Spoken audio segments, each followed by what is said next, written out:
immediately. This is crazy. You know so much about me. Truly, that was the best time. Those 3 years was when I trained with the monks. Can I give you an example, bro? 你让我做翻译，然后我犯错。No, don't speak Chinese to me, bro. Don't embarrass me. Okay, all right. Don't embarrass me. Make as much money out of it as I can. Who cares? The monks do the same. I learned that from them. Hello, everyone. Listen. I'm nervous. So here's how it's gonna go down. I'm about to get interviewed for the first time. I shouldn't be nervous, but I'm nervous. I'm just, this is what I am like. Also, one thing, I will not be funny. If there's one rule of thumb is, don't try to be funny when you're on someone else's show or anything. It will be bad. It will fail. So I will be as serious as you will have never seen me this serious. So I'm gonna call him now. I'm overhyping this, but there's no reason to be nervous, but I'm always nervous. I'm not nervous. I'm nervous, but I'm not gonna be funny. So just so you know, I'm not gonna be funny. I'm serious. So let's go. Hello. I'm Ranton. I stream and I'm on YouTube. Okay, so let me see if I can recap. You're a young boy, right? You're a young high school Ranton, and you're getting good grades in school. You're doing well in life. Yes. And then you exit high school, and you're like, do I want to go do internship? Do I want to go work at a bank or have some good job or something like that? And then you worked at a bank for a little while, and you're like, this isn't really for me. I need to be a little more active in life. I got a dream, and I want to pursue this dream. And at the time, the idea of living in a monastery was already attractive to you. You hadn't decided on Shaolin immediately. This is crazy. You know so much about me. Fuck. Well, you fucking told me. You're prepared. Anyway. Oh, damn. Okay. Yeah. I paid attention. Good. And so, you were like, you kind of had the idea of living a sort of secluded lifestyle. You like being alone. Just stop me anytime you have some insight here. It's just, I don't want to be alone. I don't want to be alone. I mean, I have a wife. I wouldn't want to be alone. I don't like being alone. Okay. Yeah. So even true for you back before you left for Shaolin? Okay, no, you're correct. No, back at that time, I did kind of want to be alone. Yes. I didn't want to be alone, but I wanted to be sort of left alone. Okay. I don't want anyone to just annoy me and bother me. That's kind of the idea. I think back then when I was 18, I was just a kid. Okay. Were you like that in high school? No. My urge to be wanting to be left alone is just kind of, I was really good in school and I tried very hard in school. So afterwards, when I was done with that, I thought I deserved to do now what I want to do. So I thought, I'm done with this. I got a really good, what do you call it? The final average you get? GPA. Yeah, GPA. I got a really good one. And I thought, I'm done with this. I just want to be left alone now for a while. I need to be left alone. So, yeah. Okay. So, I mean, when you were in school, were you a sort of like hang inside and like be on the computer, play video games type of guy, or were you really social? Bruh, I think former classmates of mine would be better at describing me than myself. I think someone says, introduce yourself, please. Come on, this is WickedSupreme, bro. What the fuck? How do they not know who you are? What the hell? In school, no, I didn't have a PC for a very long time. I got a PC after school, I think. I was never a PC player. I always played on console. No, I was social. Or both. I always wanted to invite people over to play video games. Like sometimes I would always buy games to have multiplayer. Even if I didn't care about the game, I would always buy multiplayer games just so people would come over and we can play something together. Okay, that's really sweet. Now, do you think some of that had to do with maybe, was it just more challenging than AI, or did you like the social experience better? AI? Like, playing GoldenEye against the NPCs is not as fun as playing with your friends. No, I really do enjoy spending time with people. I really do enjoy being social and being with people. I really like that. Okay, so you left high school and you're like, I need to be alone. Was it more of just I need to go off and do my own thing and establish myself in a way that my parents don't have control over and like institutions don't have control over? So I don't know if you mentioned it before when you summarized sort of the journey, so to speak, that I was on, but before I went to Shaolin, I first went to Beijing for half a year to study Chinese. I didn't immediately go to Shaolin.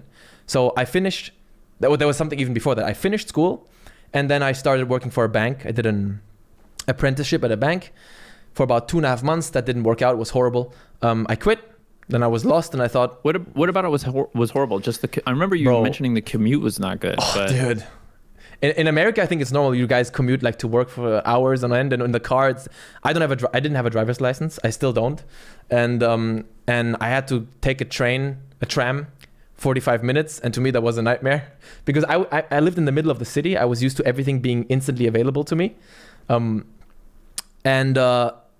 driving 45 minutes with a tram and then walking 20 minutes to the place where I worked at. It was a nightmare. It was horrible. It was bumfuck nowhere. Two ladies working at the place, at the bank, and I hated it. Then I applied that they switched me to a different, what do you call it? It's called Filiale in German. Sure. Branch, yeah. And then they switched me to another place where there were like 20 employees. And then when I was there, I could finally get actually a feeling for the job. I could figure out, do I like this? Right? Because at the bumfuck nowhere place, there was nothing to do either. I was just literally standing at the entrance, greeting the old people. There was nothing to do. And then when I got transferred, I realized this is not for me. I hate this. I hate everything about this. I don't know why I let my parents talk me into doing this. Everyone told me this doesn't fit me. So I quit. Yeah. Okay. We'll get into that a little bit more. So then you went to Beijing. Yes. Yeah. Do you have heritage or family? Or? Yeah. I got a lot of family in Beijing. My father's side of the family is Chinese and they are from Beijing. Yeah. So I have an aunt, uncle, grandparents, and my cousin at that time too, and her husband. Was that your first time spending extended time there, or did you? It was my first time spending half a year living in Beijing. But ever since I'm like a kid, 2 or 3 years old, I always, every summer, or sometimes even more, I would go to China for like 2-3 weeks, sometimes even a month. Okay, so not necessarily Beijing. Am I speaking too fast, man? I sometimes speak too fast. I apologize. Listen, you're doing great. Okay. Oh, No, this is a fucking load of fun. Yeah, no, the energy's fun. Sheesh. Don't worry, you don't get a job at the end of this. You don't have to be nervous. I'm always nervous. I'm a nervous kind of person, man. I'm always fucking nervous. I don't know what to do. It's who I am. Okay, no, listen.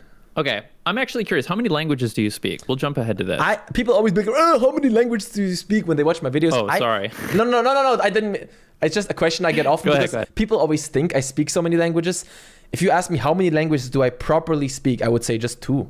Just two. Mm-hmm. German and English. Now, if I spend 2 weeks in China again, it would come back. You know how it is with languages, right? They come and they go. If you don't use them, it's not if you don't use them, you lose them, but you lose them until you use them again. Way. Well, they come back very fast. You're right. Yeah, the moment, in fact, there are a lot of times where I could say, how the hell do I say this? And I look it up, I'm like, yeah, exactly. Yeah. Or whatever. So, and I would say the exact same about French. I had French in school for 12 years and I think I'm really good in French, but right now I wouldn't want to have a conversation. But if I was in France for 2 weeks, I'm not exaggerating, I think I'd be fluent again. So it's like, there are some skills that if you don't use them, you lose them completely. Like, for example, I noticed that with editing, like Adobe and After Effects. If I don't use it, it doesn't just come back when I use it again. It's just, I have to relearn it. But with languages, if I'm in that environment again, it just comes back naturally, sort of, yeah. Yeah, it can be really embarrassing too. Like you said, you wouldn't want to speak French right away. If you hear if somebody hears tell, oh, I heard you speak French, and they're like, they start rattling some French, you get like 1 or 2 sentences that are fluent, and then you start like forgetting all these words. I can understand it perfectly. Like if people speak French to me, I understand everything, but I just don't feel confident enough to just speak it now. I would make embarrassing mistakes and nah. So I speak 2 and 2 halves of languages. I guess I'm surprised, and I'm not surprised that one of the ones that you qualified as saying that you do speak and speak well is English, because I watch your stream and I hear you like talk about things and you're really eloquent. And sometimes I even feel, Really? I feel even challenged. I'm like, holy fuck, this motherfucker might speak English better than I do. How? Jesus Maybe Christ. I said something in Chinese that you didn't understand.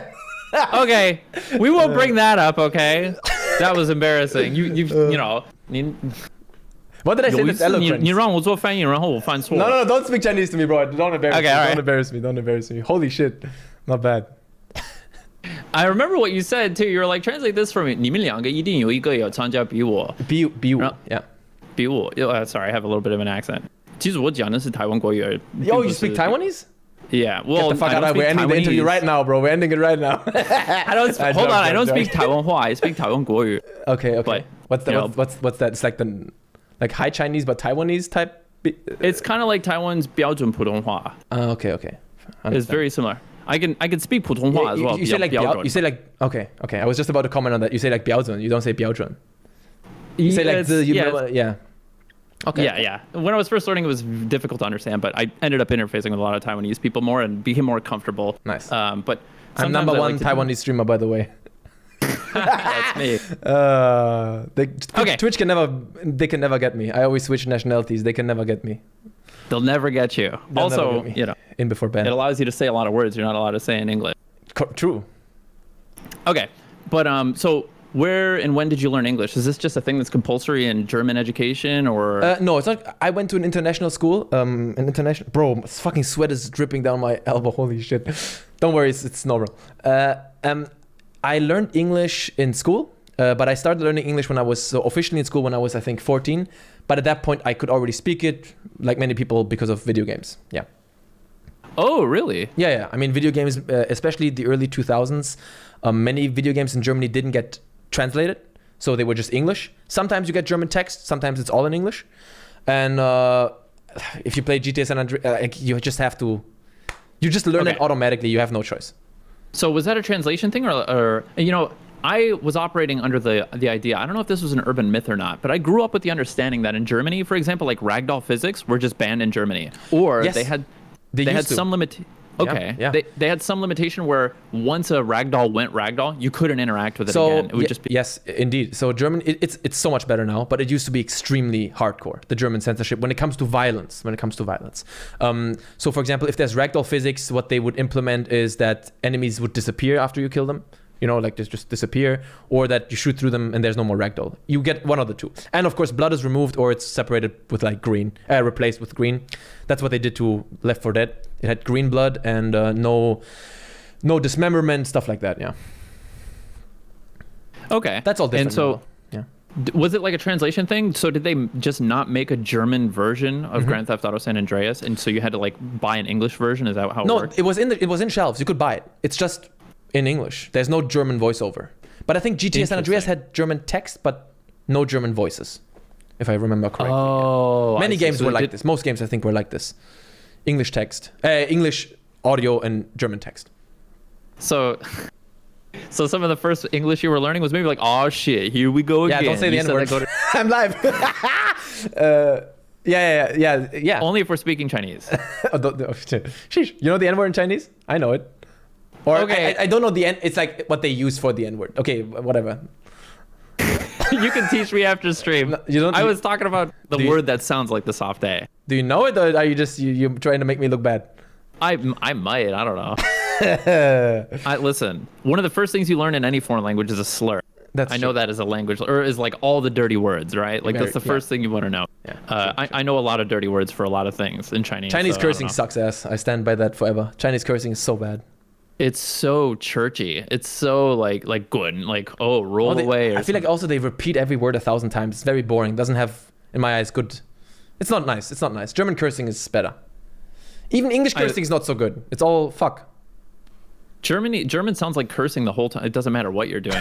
The whole language sounds like cursing. Okay, I don't want to get too off track. Yeah, okay. This is fun. This is fun. But so you worked at the bank. Yes. And you were like, this isn't for me. So was it just the day in, day out sort of mundane, no exercise? You didn't feel like it was contributing to your character as a person? It was kind of boring? How to explain this? I'm just not the good fit. I can't be so... Bro, in German, when we say goodbye, sometimes we say ciao. Mm-hmm. And I remember this very vividly, that I said ciao to the customers, and then my boss came to me and was like, don't say ciao. Say auf Wiedersehen, or tschüss, or bis zum nächsten Mal, like see you again. I was like, bro! I realized, I think at that point, I'm not good with having a boss. I don't think that works for me. No hate, if people, that's just me. I don't think I can have a boss. I don't know, it doesn't work for me, personally. Problems with authority. But only when it's certain people who I don't respect, or how to explain. Okay. Yeah.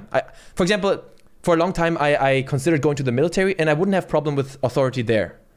And I also didn't have problem with authority in the temple. Of course not. Absolutely not. But it's just authority from certain people. Okay. Yeah. I was going to go like there. Business normal people.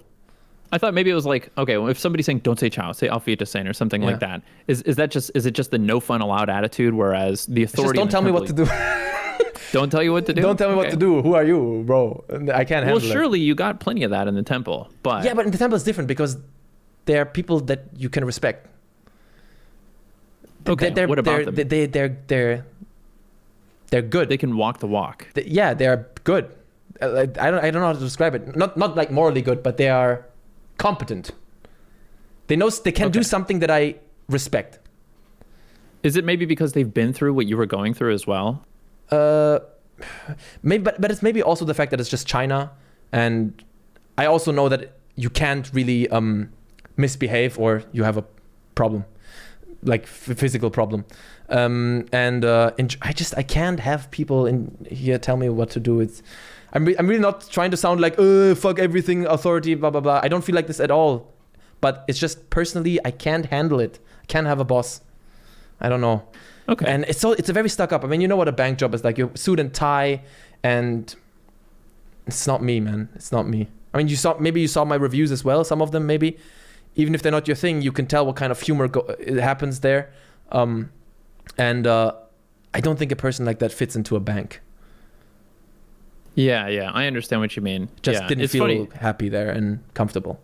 Yeah, there is no fun allowed at a bank. Yeah, not like... I mean, I guess for some people, right? For some people, I'm sure it's fun. And no judgment towards the job. It's a great job.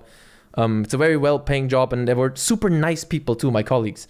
But I can't do it. I couldn't do it. I understand.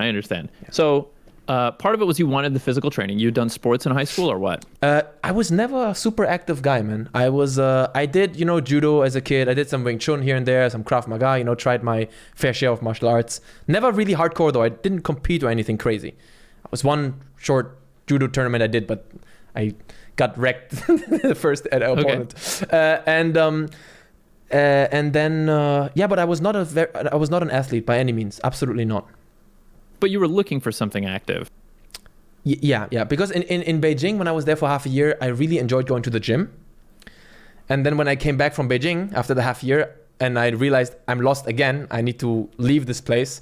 I just wanted to be left alone, but also stay physically fit. Mm-hmm. It came very late. I was not an athlete guy growing up. So I guess what were your initial ideas and how long did it take you to realize that the Shaolin Temple was exactly what you were looking for? Man, it seems like when you describe those things you were looking for, it's like, oh, it seems so obvious. Yeah, but I'm going to tell you honestly, I don't know. Maybe if I explore the thought this time again, it'll come to me, but I don't know how we got to that idea of going to the temple. I know my dad had a connection. It's in China. Have you been to Guangxi? China? Yeah. Okay. It's all about having connections, and he knew somebody who once did some work for the abbot, and I don't know if my dad suggested it or if I suggested it, and then he said, yeah, I'm gonna reach out and see what happens. It wasn't like I'm going to the Shaolin Temple, I'm staying there for 3 years, and my dad and my parents were like, let's go. It was, at least I don't think that's what happened. I think it was more like, let's go to the Shaolin Temple, see what it's like. And when we sort of went and we talked to people there, yeah, I think that's kind of how it happened. It wasn't super planned out. It sounds like your dad was really supportive about this. This is kind of a departure from usually you hear people talk about, oh, my Asian dad or whatever the hell wanted me to be a doctor or a banker or whatever. I think my relationship to my dad is a bit difficult. I don't know if he was supportive or if he was just, as a courtesy to my mom, didn't tell me his real thoughts. He was very supportive, and I wouldn't have survived there without him. He helped me a hell of a lot with my life there. His connections helped me a lot, and he was supportive. I just looking back, I don't know if he really liked that I went. He definitely didn't like that I quit the bank. He definitely didn't like that. And but the thing is, China, the Shaolin Temple in China is not some random ass place that has no name. So it's not like if I went to the temple and I become good at Kung Fu, my dad would be like ashamed and I can't do anything. It's still a possible way to success. Do you know what I mean? Yeah, sure. So my dad was like, okay, if he won't become successful with the bank, maybe it'll become successful with the Shaolin stuff. Maybe that's how he saw it then. And some of that has definitely helped you bear fruit as well in your creative career. Yeah, sure. For sure. Okay.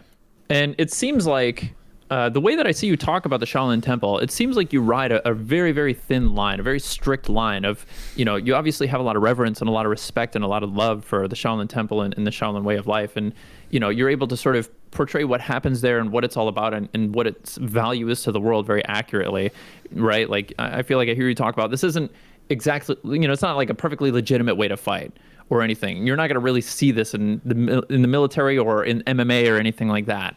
But at the same time, it seems like you recognize that there are a lot of people who will try to sully the good name of Shaolin or try to capitalize off the sort of like international commercial fervor over it. And it seems like you kind of are reluctant to want to ride that, but you feel like there's nothing wrong with communicating about the Shaolin Temple. And if that brings attention, then that's fine. Is this sort of the relationship you have with it? It's a very long question. There's a lot to dig in there to what you said. Maybe what's the question? The question is like, are these the sort of lines that you have to ride? Does this describe your relationship with Shaolin and sort of bringing it into your content? And like, what are the sort of struggles with that? Do you have any hard and fast rules that you've decided upon when it comes to like making content about Shaolin? No, there are no rules. But there's just a lot to comment on what you said. I don't know where to go. Well, if any of it sounds familiar, just hook on and just pick it up, run with it. Maybe can you be a bit more precise in what you're asking, because there's so much. There are a lot of people I've seen in a lot of your Shaolin reviews. You review a lot of people who you maybe met at the Shaolin Temple or that you knew had been there that are not being perfectly honest about their portrayal of it, or it seems like they're sort of grifting off their experience there. Okay, that's good. That's a good point to get into. So I think I have an advantage that wasn't planned, but that just sort of happened. I have an advantage compared to everyone else doing Shaolin content, and that is that I'm not teaching Shaolin Kung Fu, and this gives me a huge advantage, because, and I'm not kidding, everybody who does online, yes, everybody I've seen who does Shaolin content, they have to sell, to some extent, absolute bullshit. They have to sell you that they are so wise and they're so intelligent and oh my god, they're such spiritual beings and bone marrow cleanser your anus fucking bullshit. They're like this, you know what I mean, this holier than thou. This is the difference between Shaolin Kung Fu and like MMA. Other fighting sports, they're just direct. They don't pretend to be like holy people. But with Shaolin Kung Fu, they have to talk super calmly and pretend like they're these geniuses and they're like Buddha and so wise and oh my god, I'm so spiritual. It's all bullshit. It's all complete. These people are full of fucking shit. I have met so many masters from around the world. They're all, not all of them, but so many of them are low-life scumbags who pretend that like they're such, I'm Shaolin Kung Fu. It's about the Buddhism and upholding tradition. Shut the fuck up. It's all lies. It's bullshit. It's lies. And the good thing is, me about Shaolin, I have nothing to hide. There are things that are personal, that are private, of course, that I wouldn't want to be in public. But in terms of Shaolin, I have nothing to hide. I have nothing to expose. I am completely 100% transparent when it comes to my time in Shaolin. I love Shaolin. I love it so much. But the other people that I see do videos about it, it's this, and a lot of people fall for that type of shit, this sort of, in Buddhism, and oh my god, Shaolin is about every movement. You have to think about the energy in your fucking ass. It's so dumb. I hate it because they don't believe it. They know it's not true. They know, and it sort of attracts these, healing crystals, astrology, fucking brain dead people. And that's what I hate about it. Okay, it seems like, if you make it your business to teach Shaolin, then you either have to sell the idea that it works as a martial art, and that it's effective.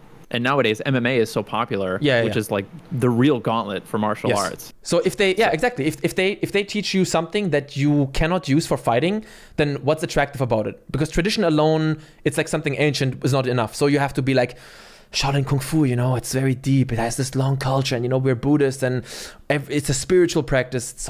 They don't believe that for 1 second, man. They talk about that, and then they go to the city and fuck prostitutes. That was the thing in the temple.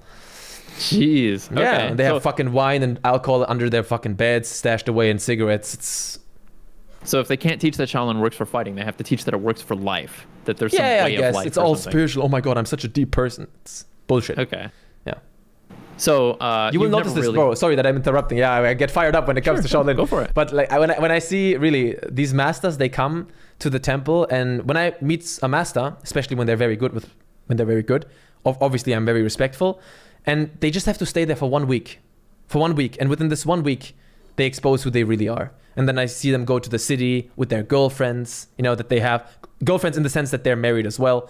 So they have their girlfriends, and then they drink and they go to KTV and they fuck prostitutes. And then next day they have a fucking hangover, and then they come to training and they're like, and then they start inventing these things that came to them at night, these thoughts. It's just so, it's embarrassing. It's disgusting. And a lot of people fall for it. Yeah. Okay. And for me, I never actually. Go ahead. No, I had nothing. Well, you never learned to shoot chi balls out of your ass while you were there? No, Seems not like- yet. okay. Not yet. Okay. I still Was that learning like a 5th year thing or? Okay. That's the final graduation test. Okay.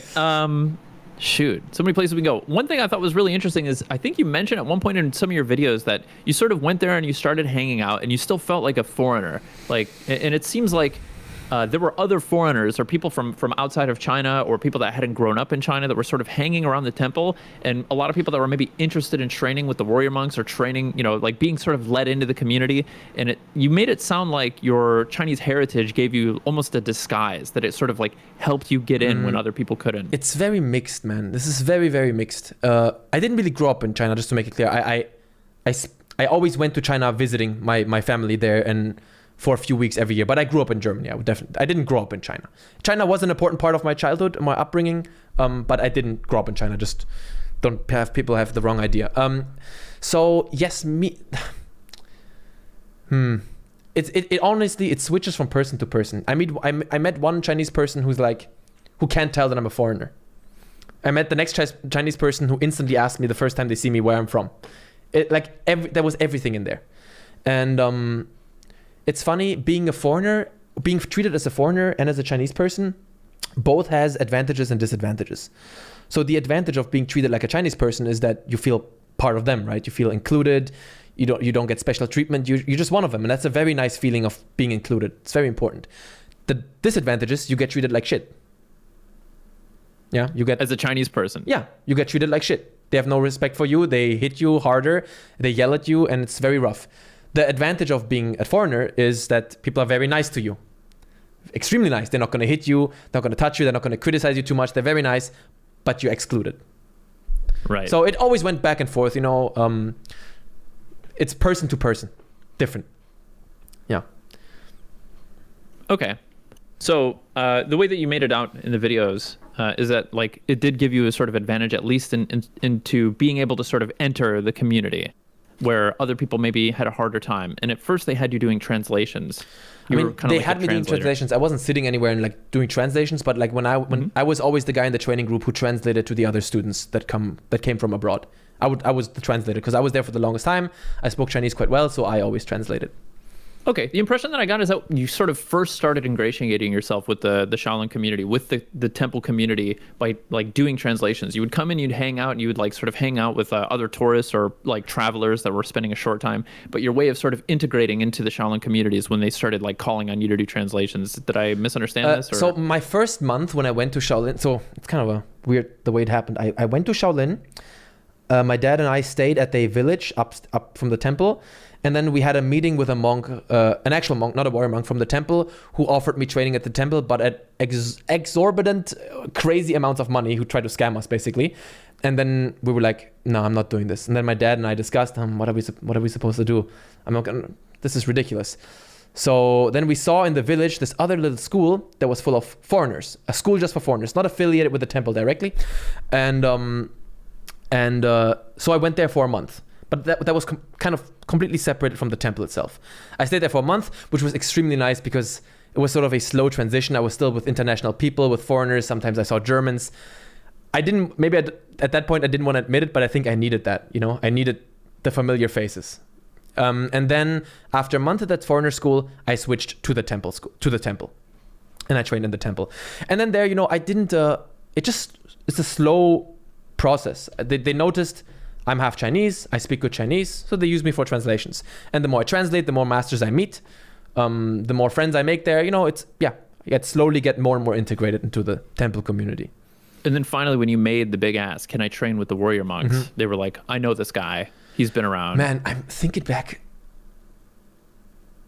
Yes, that was the moment that I asked. Yeah, because I for a moment there, I forgot, how did it happen? Why did I get to train with the warrior monks? But yes, me and a friend of mine, we did ask if we could do that.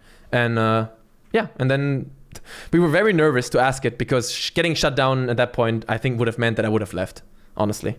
Because at that point I was sick and tired of translating. I couldn't do it. I hated it. I grew so tired of it, man. It's the worst. And so I asked, can I train with the monks? And then my master was like, yeah, okay, tomorrow, this time. And then so that was it. Like it was that 6 a.m. tomorrow, kid. Yeah, exactly. Yeah, Whatever. kind of. Yeah. Okay.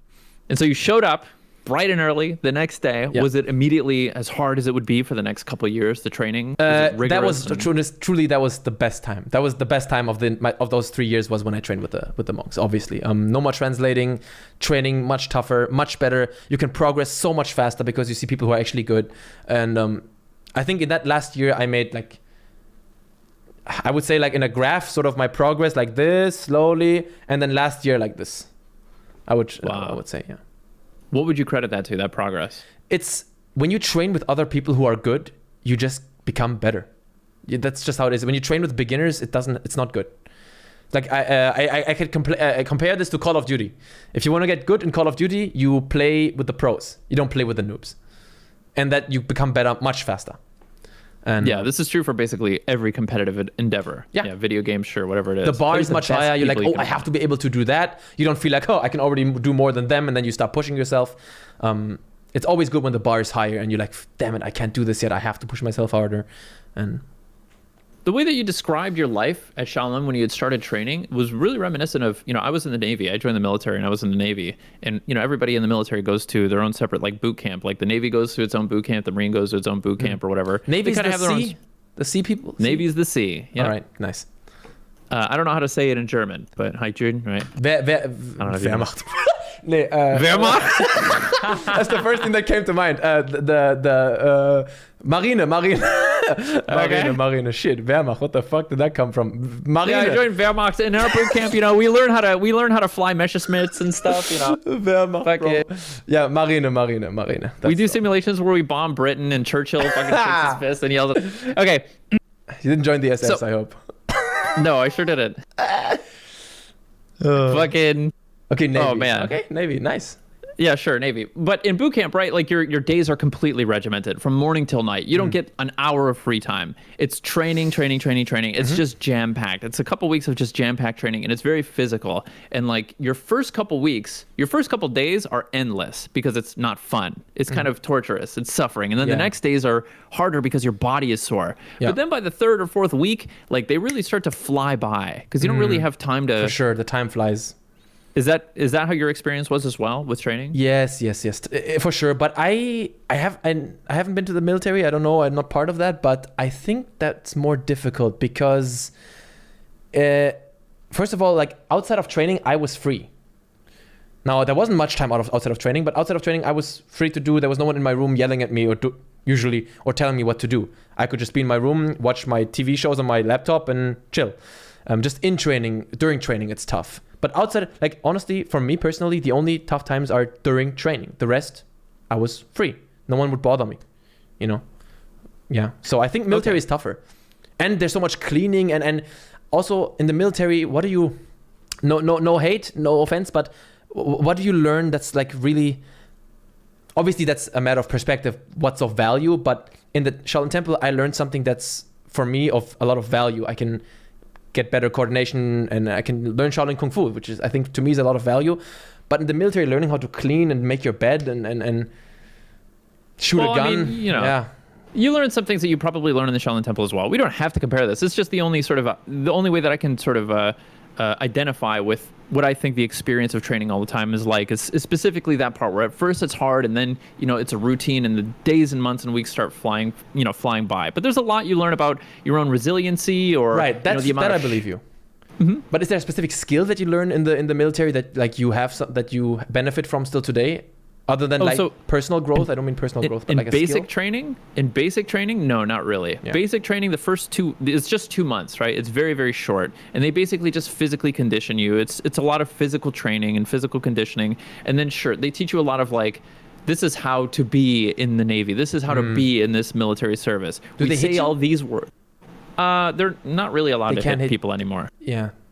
Because I have a friend in the German military who he told me what it's like. It's like even the commanders, when they're yelling at you, they have to ask you if they can touch you. It's kind of crazy in Germany. It's somewhat like that. Yeah, it's somewhat like that. But like they get in your face and they scream at you and they'll fucking insult you and they'll say things that are mean and like hurtful and stuff. That's similar to the temple for sure. Yeah, and they'll do it in front of everybody. Mm-hmm. Like that's what can hurt too. You're doing it in front of the 100 people that you spend every single day with. Yeah.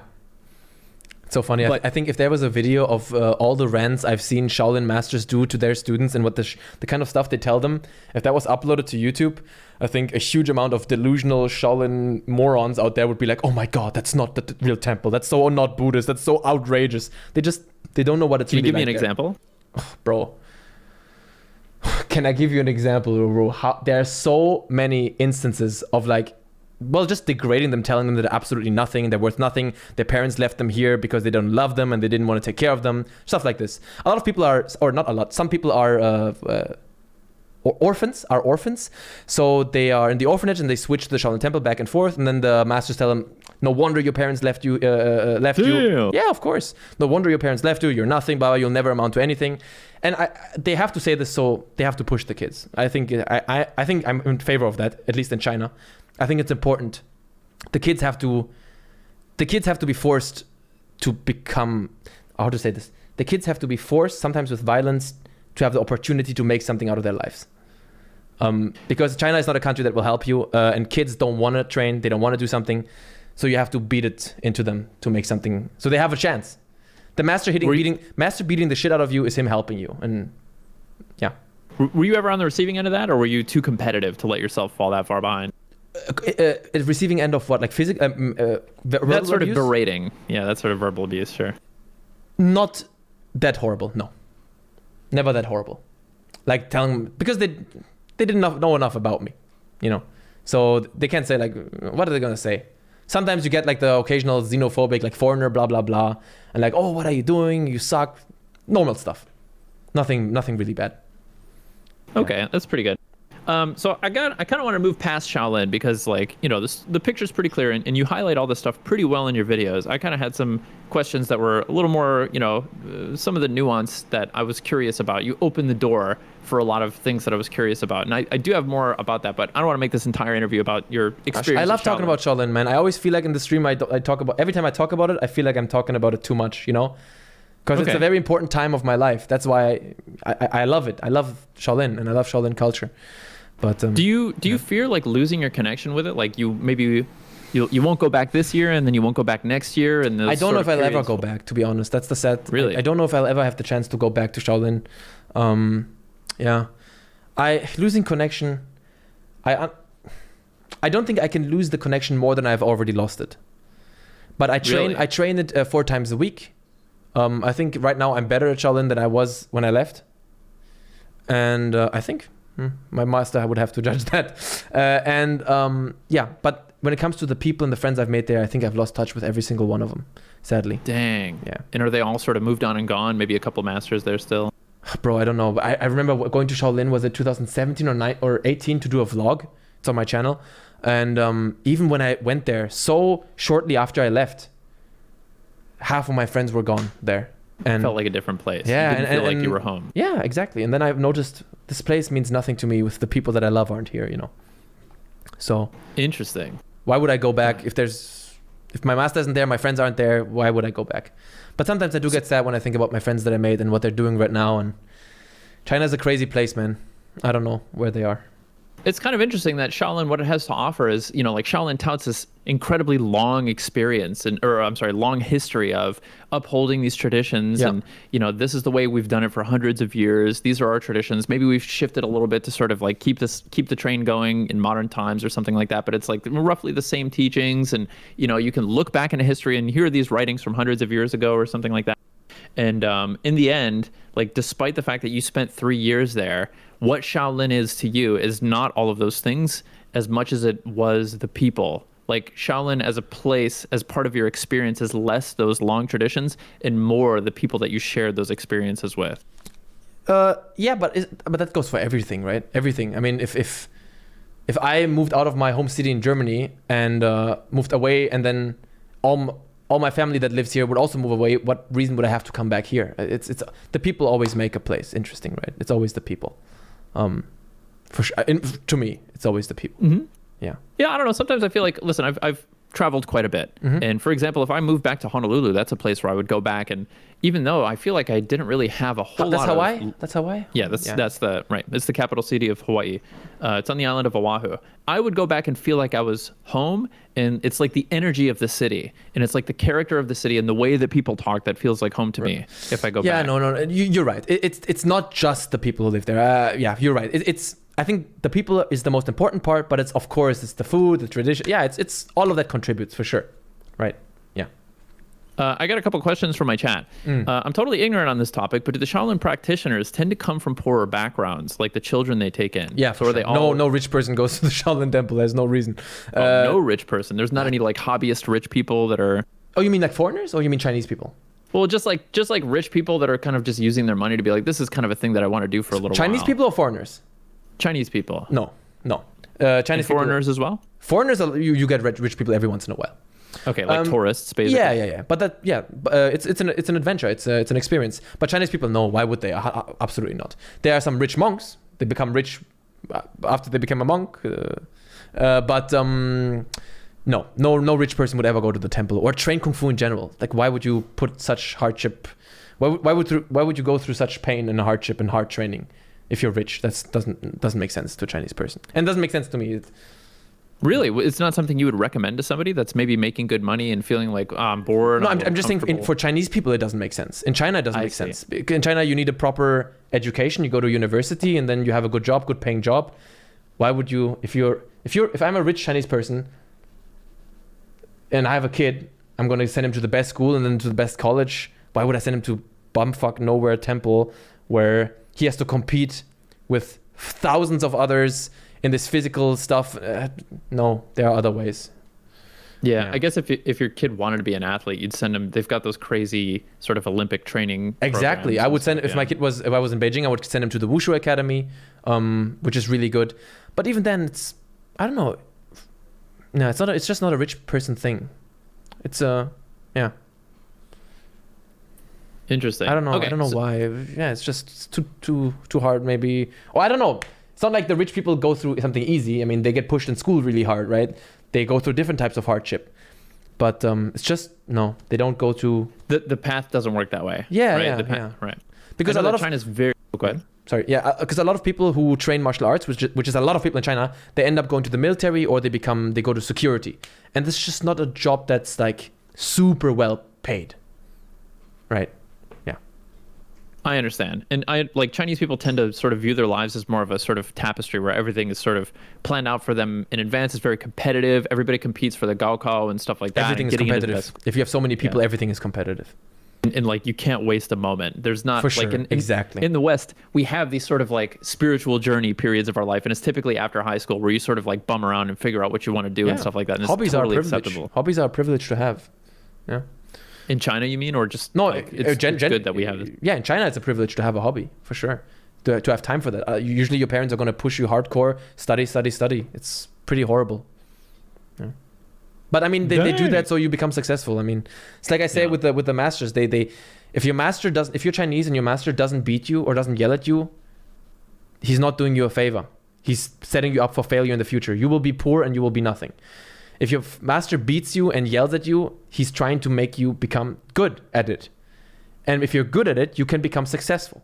And you will not live into the shit. So it's, yeah. I guess that kind of explains your relationship with your father. And actually, I would have expected maybe even a stronger response from your father about the Shaolin Temple. So I don't know. I feel like it's kind of a departure. And yeah, I don't know. Do you ever feel thankful for that? Like, my dad really set me up. I wanted to do this, and probably every sense in his body told me he shouldn't let me. But I don't know. I don't really know how my dad feels about the whole thing in retrospective. I don't know. I don't want to. I don't talk to him much deep on this. No, it's fine. It's fine. You can ask anything, but I've never talked with him about that. How he feels about that in retrospect. I don't know. Interesting. You guys have a sort of Confucian relationship, student and master. Yes. yeah, sure. He's never going to be like your buddy or something. No, like that. My dad's not my buddy for sure. Gotcha. So you came back and now you do reviews for like video games and stuff. Mm-hmm. How quickly after you came back did you start doing content creation? I came back from Shaolin, I think in August 2016, and I immediately started content. Immediately. In fact, in my last month in Shaolin, I had a weird stomach muscle problem. And I wrote reviews in Shaolin on my bed on my laptop. 'Cause that was one of the reasons why I wanted to come home. There were 3 reasons.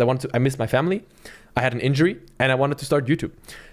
And while I was in Shaolin, I recorded gameplay on this little shitty flash drive I had. I played some shitty games. I didn't end up reviewing any of them on my channel, but I was preparing for YouTube right before I left already. So immediately came back and I started my YouTube channel.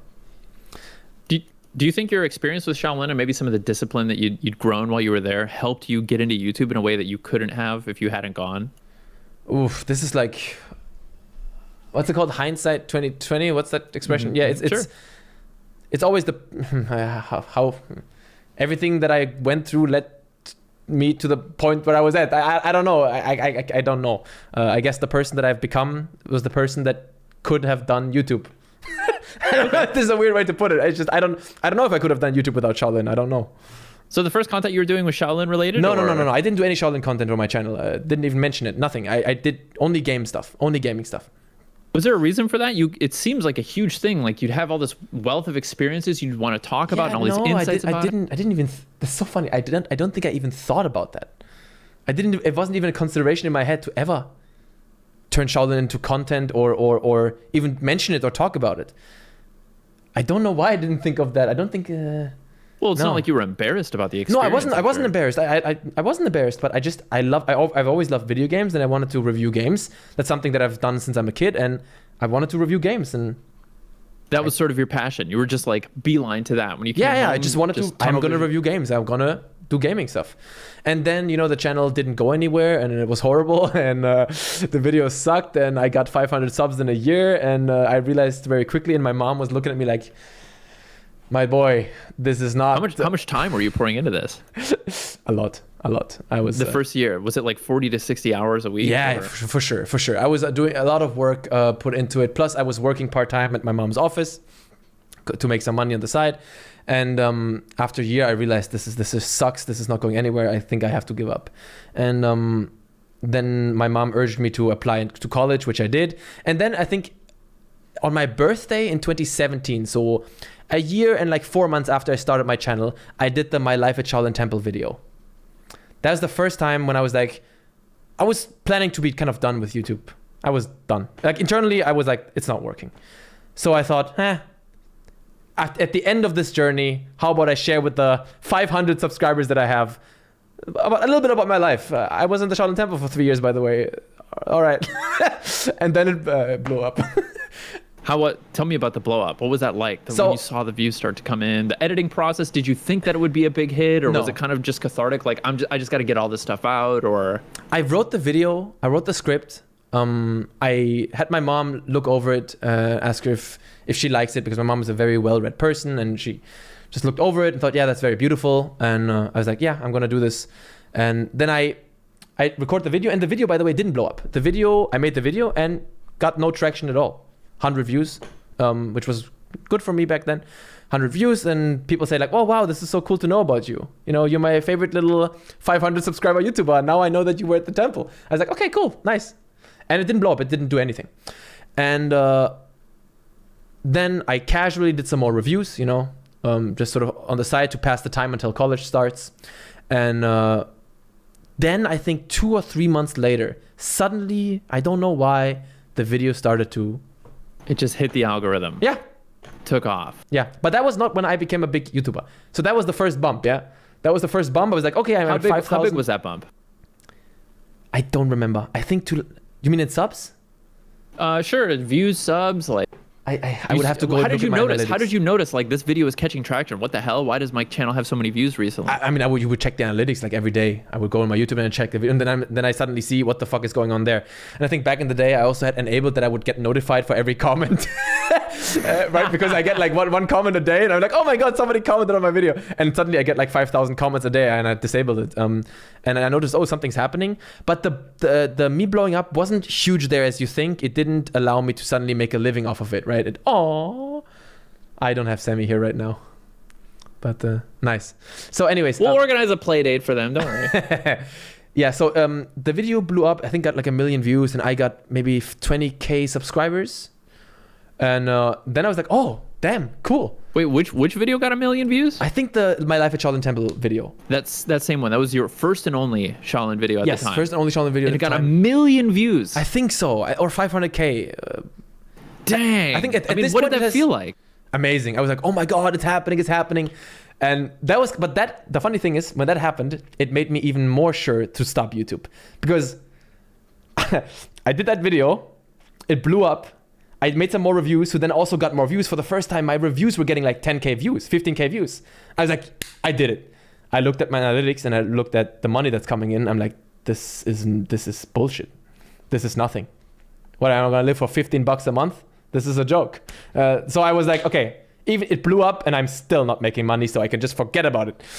But then it probably blew up right when I started college. I did the For Honor Shaolin video.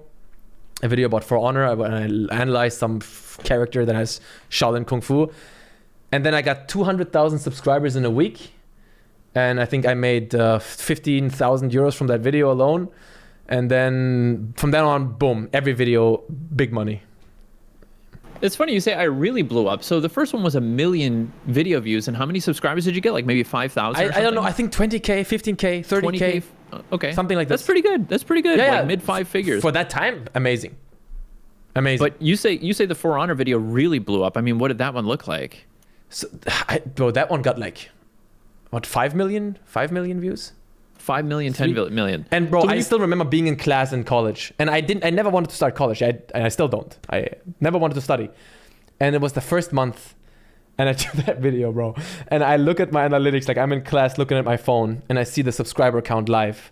30K, 40K, 50K, 60, 70, 80, 90, 100, 120, 200K. And that video just getting millions. And suddenly one guy... Wait, in the course of one class? Or do you in the course of a week. Over the days? In the course of one week. And one guy in class that I never talked to suddenly walks up to me and he's like, bro, you're a YouTuber. It was so fucking bizarre. and That must have felt good, but kind of weird the first time, right? Yeah. It felt good. It was nice. And that's when I first noticed that there is money in YouTube. Yeah. But you gotta clear a high bar. No but? Really? No, I noticed like, whoa, there's money in YouTube. If a video goes viral like this, My Life at Shaolin Temple video, by the way, is not monetized. So that's why I didn't make a cent from that. But I see. The For Honor video was monetized, and then I saw, bro, if a video goes viral, that's a lot of money. Damn. That's nice. Why wasn't the My Life at Shaolin video monetized? Oh, because it was before you hadn't reached the metrics that allowed you to monetize. I think I couldn't monetize, or I did like a 5,000 subscriber special once when I asked my subscribers if I could monetize. So bizarre. It's all back then when I was a tiny channel. I asked my subscribers if it's okay that I monetize my videos. And I think that was after I made the Shaolin Temple video, a few months after. Can you imagine now asking your viewers if it's okay to monetize? Yeah, bro, now I'm like, fuck it. Who gives a shit? Yeah. True, Think I do this shit for free? Yeah. Okay. So the second one, the For Honor one, really blew up. I feel like the way that I would have interpreted that, the very first time the first My Life at Shaolin video blew up and hit 1 million views, my first thought would be like, holy shit, like, am I going to be able to hit this again? Or maybe my first one would be like, oh, well, the next video is definitely going to get 1 million views, right? Which side of that camp were you on? Were you It was always difficult for me to make Shaolin content. Even if you check my channel now, the most viewed videos are Shaolin videos, of course, but there are still not that many because, and this is a problem also why there are no videos right now, really. It's because when I make videos about Shaolin, I want it to be stuff that is interesting and valuable. So I did videos that just made sense to me, like 10 things I miss about the temple, or 10 things that, I don't know, some other shit, why I left the temple. Like, these are things that just make sense to me to talk about.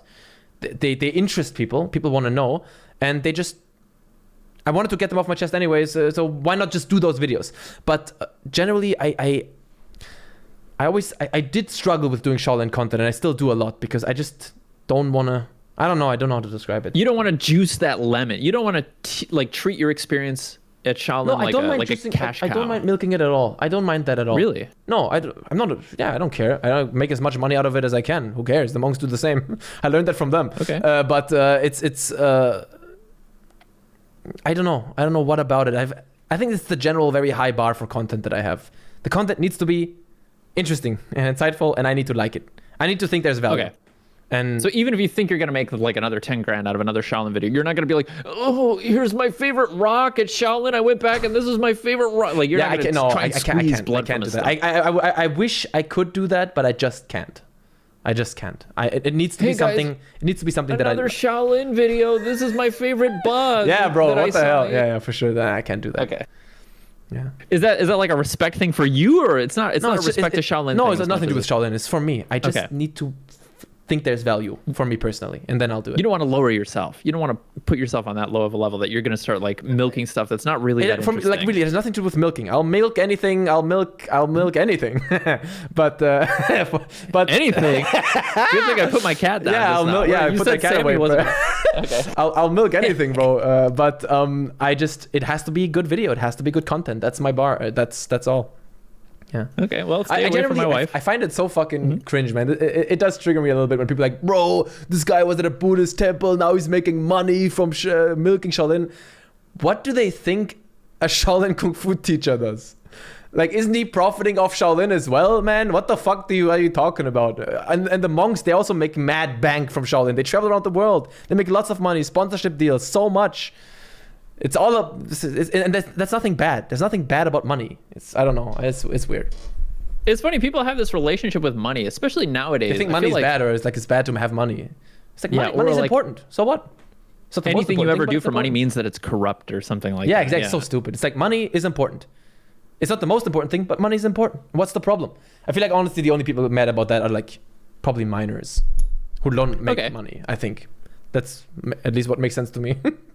I think it's easy when you're a kid. It's like really attractive. The idea that like money is this perverse thing that corrupts people. It's the plot of a lot of movies. It's the plot of a lot of stories. And it's when you don't have any money and you're a kid and you don't really have a job, and you don't really have a means to make money, and you don't have responsibilities that you have to like take care of. You don't really have you don't have a thing to like put money into that's really, really important to you other than just like toys and like entertaining yourself. It's very easy to sort of be attracted to the idea that like doing anything for money is suddenly perverse and like not cool. And also I feel like people who like, oh, money's not all, these are people who have money. You know what I mean? Absolutely. Like this is something that I noticed as a kid. Like I grew up fairly well off. My parents come from a very good background, and I was always like, oh, I don't think about, and I always thought like, I personally never think about money. I have like poor people in my class who were more working class, and I was like, why do they think about money? And then I realized after a while, it's because I always had money. I never struggled with money. That's why I didn't think about it, because it wasn't a problem for me, you know. And I think people were like, oh, money's and everything. These are people who have money. When you don't have money, that's when you realize, holy shit, how important it is, you know. Is money everything? Of course not. But when you don't have money, it is everything. Do you know what I mean? It's like saying oxygen isn't everything. Yeah. Like, yeah, of course not. But fucking like spend a couple weeks without it. I think money is just extremely important. And but once you have it, then you're free, and then you can do other things. But you just need that basic foundation. Yeah. Yeah. So do you think maybe your classmates had less money than you growing up because you were too busy milking them, or was that? I don't know, man. Okay, so the For Honor video hit, and you saw, oh, there actually is money in this. Now, did you go home straight away and start jotting down ideas and like you're like, I'm gonna pursue this? No, you kept up with school. How far into the semester were you? I studied like properly for 1 year. How many semesters is that? 2, 3? I don't know how it was. 2 semesters. Yeah, sure. Yeah, okay. I studied properly for a whole year. And then in the second year, I realized now there's a lot of like group work and shit. And I realized I applied for sort of study break at the people responsible there, because I was like, I felt like I couldn't do this to my classmates. Like I can't half-ass this and drag down the grades of my classmates. Now that we're having to do so many partner group work and shit, and I'm somebody, I do everything on like last second. I usually don't study. I just look at it the day before. I can't slack off like this when other people depend on me. So I was like, fuck this. And I'm not gonna ditch YouTube now that it's working. So I applied for like a break from studying, and they granted it. Okay. And so, I mean, how did that go? Like, when you went back into content, did you go full steam? Had you been waiting, like chomping at the bit? I gotta make I gotta make these YouTubes again. I got all these ideas. Or I got all these ideas. No, I'd never had like this. I wish I had that moment where I was like, oh, I got so many ideas. I do have many ideas, but an idea is not enough for me. It has to be good. and I have to think about exactly how it's gonna work. But yeah, I went full throttle ahead, man. And that's the end of the interview, ladies and gentlemen. Sheesh. You okay? Well, so long. No, sorry, my cat wanted to be let outside.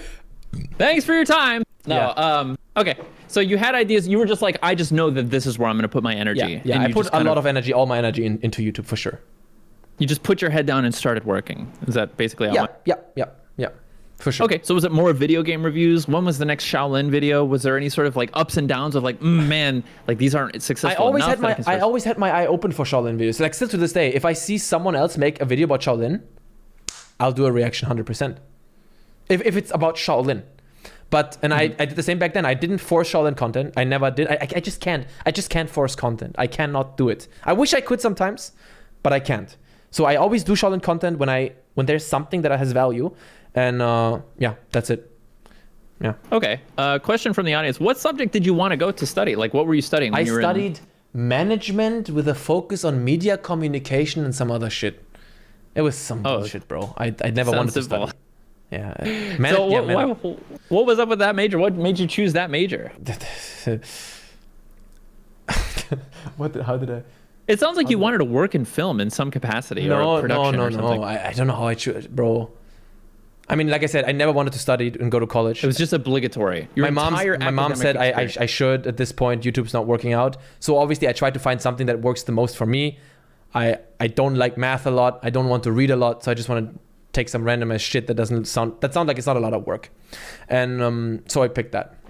So has that changed for you? I feel like I've seen you engage with politics stuff. I saw you, talk to our Relevant, and I saw you talk to, like other creators about politics stuff, and you seem really interested in it. I'm very interested in politics. I don't cover it on my stream or my content much. I have my reasons why I don't like to cover It's politics. A tough topic to be a creator for. Yeah, and sure. Yeah, I mean, we can get into it if you want, because politics is like, I have this thing where, dude, there's one thing that I wouldn't want. That's like my nightmare. And that is taking a really hard and stance on a political issue and then looking back at it a year later and looking at it being like, oh my God. What a fool I was. What a fucking moron I am. What a fucking idiot, yeah. The way I don't want to make it look like other people are stupider. We do the same. Everyone does it. The way we consume online content is that we always think it's a snapshot of the current moment. We don't look at content online like, we don't look at a video and we scroll down, when was this made? Maybe his views have changed. That's not how we consume content. And right. You look at a video and you think, this is him now, I'm looking at him now, this is what he thinks. And I cannot have a video of me saying some dumb fucking shit regarding politics. I don't mind saying dumb shit about other stuff, but dumb shit about politics and then thinking, holy fuck, what's wrong with me, man? Why did I say that? I couldn't live with myself. I can't do that. And I change, or evolve sounds so try hard, but I'm open-minded, I consume different things and my views develop over time. So I can't. I got you. Which then means I can never talk about my stance, right? Because it always develops. God, and you just never know when something seems obvious to you or is like perfectly acceptable. In 5-10 years, suddenly there can be this new social wave that makes it completely unacceptable, and they go back and they find Ranton said that he milks everything. Wait. Go ahead. I did talk about genders and trans stuff on my stream once. Well, it was nice knowing you. Good thing. Listen, what a wasted opportunity. You're gonna be canceled in fucking 2 weeks anyway. You're done, kid. The most crazy shit. I did talk about that. Yeah. But it was okay. It was all right. It was not that bad. I think. I hope. Okay. Probably was. Well, we'll see. Yeah. We'll see, mother. Hope the we'll see how that shakes out. Yeah. No, that's a landmine for sure. And it's like, it sucks because you can't just let these people have these conversations around you all the time without you sort of like weighing in on it. Because you might look like a dumb fuck too if you're just like, oh, I don't know, that stuff's crazy. Anyway, back to Doom Eternal or whatever, right? Yeah. But I'm very much into politics. Politics is like after video games. It's like what I consume. Honestly, it's the only thing I consume on the internet. Wait, really? So you're like big into it. That must require a lot of restraint to not talk about it on stream, or it doesn't. Sometimes a little bit, but generally it doesn't, because I love video games even more. So there's always something to talk about video games or with what's going on or martial arts. The good thing is I have several interests, so I have the freedom to choose. Yeah. That's good. Okay, so I'm curious about this. Like, I've gotten more interested in these things and like sort of academic topics and stuff as I've gotten older as well. And like lately, I'm really curious. One of the reasons I love to watch you is because you make video games fun and exciting for me again. I've played video games my whole life. I've played them my whole life, and yeah, like your sort of excitement about them can sort of like rekindle that for me. But I'm really curious. Makes me happy to hear, man. That's awesome.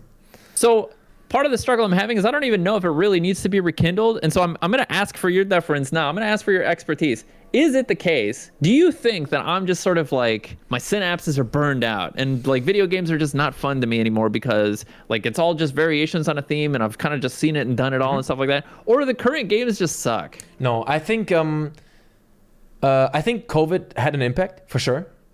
I think COVID made games worse. That is 100%. So this is not just a theory. This is 100% a fact, because I have one very good friend in the gaming industry, and games are being financed right now very differently during these times. They're being financed with a different interest and heart. So where before COVID broke out, when people finance games, they were much more open-minded to trying new things, whereas now game financing is much more data-driven. So people look at what worked before, because we live in very volatile times. So people want to make at least their money. They want to have a return on investment. I understand. So, and taking risk right now is just dangerous, especially right now. People need to make money. So companies are not super interested in trying new things right now. So it is a little bit COVID related for sure. But I'm telling you this, think about it, man. It just makes sense. As you get older, you will have played more games. The more games you've played, the more you've seen. The more you've seen, the less likely it is something that you'll see something new and interesting again. So it's just, I mean, when you were a kid, every game is new. So every game is interesting. But at this point, like when I start a game, my wife sometimes looks at me, is like, you just start this game. How do you instantly know how to play it? It's because when you grow up playing video games, I mean, let's be honest, all games are second nature. Yeah. You can just play a game. You can plug a game in and play it. And no matter what it is, it can be a strategy game, third person, first person, any game you plug in and you can play it. And because you've played a lot. And so I think as you get older, less games will become interesting just because you've played so many. It's normal, man. Don't worry. It's normal. It's funny because I think about a lot of games that I've played, and there have been some serious gems. You know what? I'll tell you this. Like, I skipped The Witcher 3 when it came out because I was like, this is just going to be generic open world, you know, like go find things on the map. I'm not going to like it or whatever. But my friend really loved it. He tried to get me to play it. And I was like, we've played a million Assassin's Creeds and all that shit. There's no way this is that good. I ended up playing it and loving it. And I was like, I couldn't put it down. And that really challenged my expectations. I was like, maybe it is the case that all these other open world games are just garbo. Maybe they're all just fucking trash. In The Witcher 3, it was like the first game too that had a script that I cared about. Man, that what's it called? The Baron quest? The Bloody Baron. Bloody Baron, yeah, that's a good one. That stuck with me too. Yeah, man, I don't know. But I do. I feel very much the same way as you. And I have many friends who are my sort of generation who have the same thought. Like, man, video games? Why is this not so fun right now? Yeah. Why do I feel like I'm almost forcing myself to play? I'm not really enjoying it that much. And it is definitely these two things. COVID is amplifying that problem for sure. And as things are opening up and there will be more risk taking, things will get better again. I think a little bit at least. Yeah, I mean, I hope so, because there are a lot of games that I can look at in the past couple of years that I was like, fuck, man, this like Subnautica. The first time I played Subnautica, I was like, where has this game been all my life? Never played it. Oh, you got to check it out. I think you'd like it. Okay. Yeah, I've heard you talk about open worlds and what it's like to make an open world game. The user interface, it looks, I don't know, man. And bro, I don't know, man. Underwater scares me. You're gonna let that hang you up? Underwater scares me. Yeah, me too. That's why I played it. Yeah, you're right. Listen, you're right. I like scary games same too, thing. Actually. You went to the temple to challenge yourself. I played, I joined the military to challenge myself, and I played Subnautica to challenge myself. I was like, this is gonna scare the fuck out of me. But listen, it's like when I was a little kid, I was. Yeah, me too. I was afraid of scary games as a little kid. I wouldn't want to play them. But then like I started having a really good relationship with horror games, like survival horror, when I was just like, you know what? They make these games to be beaten, and you know what? I'm good enough. I'm strong enough. God damn it! Like I'm not gonna let a fucking video game kick my ass. Are you like more restrictive in what kind of genres you enjoy? Because that's a big advantage. That if you do, that would be a plus, because that means you could find new things by opening up sort of your horizon of tolerance. I've played basically every type of video game. So then you're like me. Okay, so then you're fucked. Yeah, and there are certain games that I will never enjoy, like strategy games. Like what? I can't RTS games and stuff. You don't like that shit, bruh? I feel like I play them like this. That's how you play any video game. No, it's not. You play fucking Doom Eternal like that? Just fucking Doom Eternal. I'm having a fucking seizure when I play that shit. But yes. You don't enjoy RTS games? No. Like at all? Did you try Company of Heroes 1? I don't feel involved in an RTS game. I don't know why. I don't feel Interesting. involved. Okay, all right. Unless you're playing like on the hyper crack competitive level, like 6 billion APM, Right. fucking So whatever. League of Legends, Like, do you still count that as RTS? that's like an action sort of. It's a listen. There's a Diablo. shared genre. I wouldn't say that League of Legends and RTS. I'd say there's a shared genre between like Diablo and League of Legends. Yeah, like I call these those top-down. top-down clickers is what I call them. Yeah, exactly. Do you enjoy that, Fucking- or also not your thing? They're okay. It's not MOBAs aren't really my thing, just because like everything else about it, like the team dynamic, people are assholes. And everyone's just mad. Everyone's just angry. And they You're play looking those at the games. number one toxic player right here. I enjoy that part of it, but yeah, I know it. I know what you mean. How about management games, like or like management, Oh, those, not RTS? those but can like, be really fun. Those can you be like really that? fun. Okay, all right. But I grew up playing fighting games, and I feel like a big part of it is like fighting games and arcade fighting games. The fighting games that I grew up with are like the hardest games I can think of. Yeah, for sure. They're super Fighting games punishing. are cock and ball torture, bro. It's like I noticed also when I played Mortal Kombat 11, I played that online. It's like I noticed that when I play it, I got casual level good. You know what I mean? So and I noticed that I'm not enjoying myself. I'm just edge of my seat, not breathing. I'm mostly angry, and it's just very infuriating. And even when I win, I fucking yell at the screen. I curse them out. I'm like, So I decided, fuck, I have to end this. I have to stop. Fighting games are tough, man. They're intense. They're like almost It's the a most intense thing serious- you can play. Almost, I feel like. It's a serious test of your character. And listen, for sure. ladies out there and gay dudes, if you're dating somebody, if you're dating a man and you want to see, in sickness and in health, if you want to see a man at his worst, you ask him to fire up a fighting game or a MOBA, and you decide right then and there if you want to date this guy, because that's as bad as it gets. You see true. people at their absolute worst. Bro, in for those me, it's games. like when I play Mario Strikers or some shit. Mario Strikers is a football game with Nintendo. I love that shit, but when I play that live, I don't know why. Something about football, I switch to German and I get very angry and I only scream like a fucking dumbass. It's but I'm a very toxic player. For me, you said that you don't enjoy that part of gaming. No. I'm hyper competitive. So like I love that part of fighting games. It's my favorite thing ever. And it drives you to be better. But when it's a MOBA, it's like when your team is offloading shit onto you, or when you have a team to offload your mistakes onto, I feel like that part of it is lost. For sure. When you I'm feel not like you're driven to losing that. even though you're trying your best, but it's like not in your hand, kind of. Well, it's both. It's the fact that you're being dumped on by all these other people. Even the worst is like I've played League of Legends in pubs and stuff where I'm not even playing in ranked or anything like that, and like people are yelling at me for not knowing things, and I'm like, go fucking play ranked. Yeah, but then you have Like, to what do hate them back, bro. You have to fight them back, insult their mother, everything. I want to hate the person I'm fighting against. I don't want to hate my teammate, right? And the other thing I is, used to play League. The first thing I do when a match starts is I fucking type slurs in the chat. I was like that. how did you keep your account? They'll ban you so Oh, they quick banned me many nowadays. times. I lost many accounts in League. Okay. I feel like the other thing is I feel like it's true. Like even me, I'm at my worst when I'm playing fighting games. I used to get really salty, and like even more recently than I care to admit. But I used to get really salty, and like when you're losing against your, if you're playing against like another human being, fighting games has traditionally been you're elbow to elbow. You're next to this motherfucker. Yeah, you don't yeah. get to just like you don't get to think awful things about them in a way that you're just like imagining them on the other side of a TV screen because you're right next to them, Yeah, right? yeah. And you want to when you're losing, you want to find a way to win. So you sure. find things to say out loud that make you it's a mental feel game like as well, right? It's a mental, it's a Yes. psychological thing, for sure. you have to learn how to accept your limits and your own like deficiencies and stuff like that. And with a MOBA, when you have a team that you can just offload all your excuses onto, you don't really have to learn to deal with that. It feels like. Yeah, But yeah, you're right.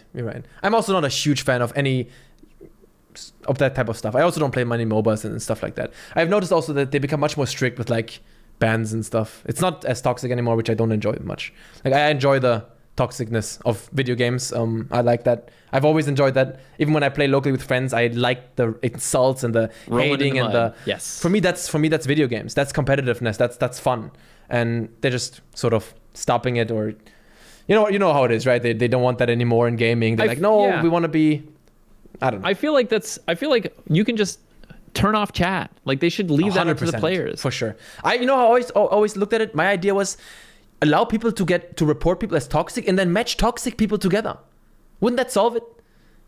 That would take a lot of. That would, No, that would everyone take who some gets serious- reported for toxic, they you go in the toxic queue. Yeah.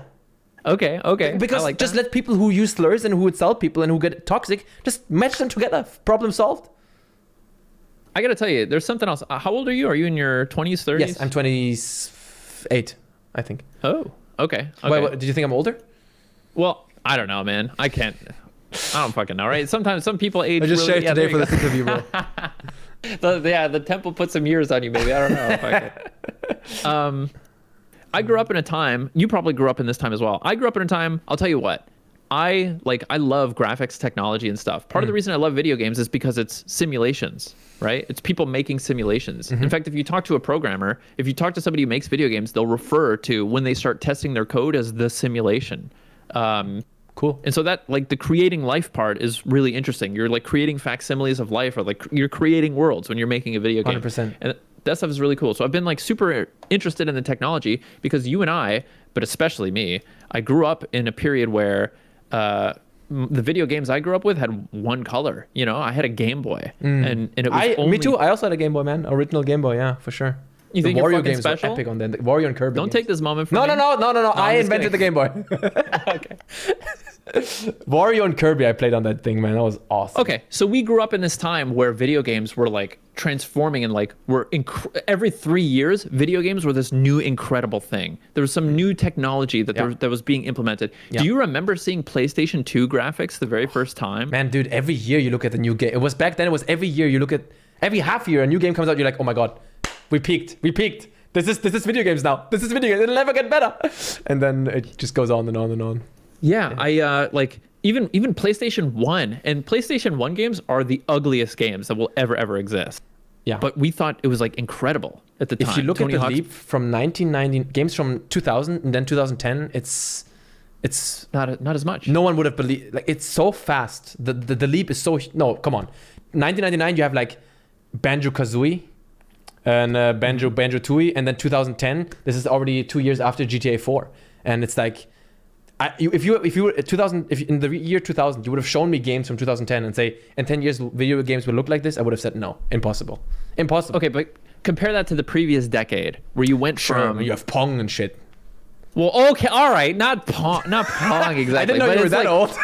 No, it's not Pong. No, the previous decade, like 1991 to 2001. You're talking Super Mario 1 to Metal Gear Solid 2. Yeah, okay. Like, okay. That's huge. That is massive. And listen, I agree. Like, but I think the point is we grew up during those 20 years, and or I grew up during those 20 years where they went from like one color, one pixel to like Metal Gear Solid 2, which insane, is a full... isn't it?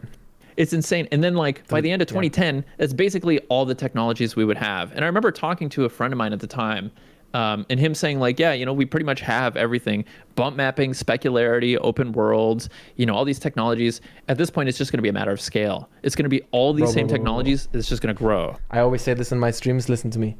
I believe we're about to make a massive leap again. And that leap is Unreal Engine 5, my dude. When Unreal Engine 5 was announced and they showed some stuff with that, I didn't care much about it. I thought, oh, whatever, it looks a bit better, who cares? But Unreal Engine 5 is so much more than just a graphical improvement. It streamlines so many processes for developers. I don't know, have you looked into Unreal Engine 5? It's magic. Games, when Unreal Engine 5 will become mainstream, games will reach proportions that are unknown to us so far. It makes everything easier, faster, and developers can focus on completely different things now. It's unbelievable. Unreal Engine 5 is a game changer, bro.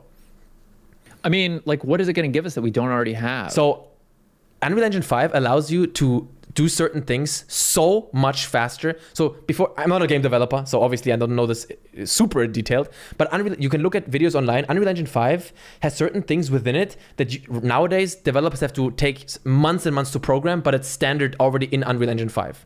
So you can render so much more at once and so much easier with so much less work that you can focus on completely different things now when you make games, on the creative parts, on making, you know, just focusing on other things, the creative parts of games. The technical part becomes much more easier with Unreal Engine 5. So they're going to spend less money and less time like making a huge open world and more time on I think it will even out again, because that means that they will spend more money, but because they will spend more money, then now the games will become insanely much more bigger, because what you can do with that money is so much more than what you can do now. Look into Unreal Engine 5. The shit is a game changer, bro.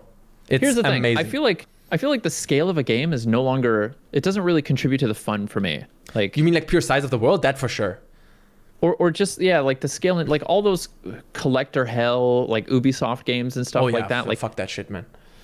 I feel like I felt this the first time with Grand Theft Auto 4, especially going from San Andreas to GTA 4, where I was just like, wow, this is like big and like technically astounding and technically impressive and amazing and mind-blowing, all these technologies, but this game isn't fun. Like, yeah, you're right. But the thing is, sometimes you don't notice as a player that certain mechanics are tied into, like every mechanic has to be programmed, right? And sometimes something feels incredibly simple.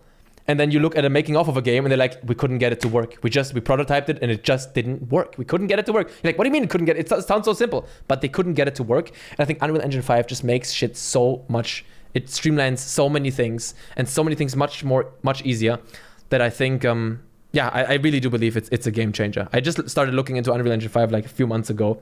I was like, yo, holy shit, this is incredible.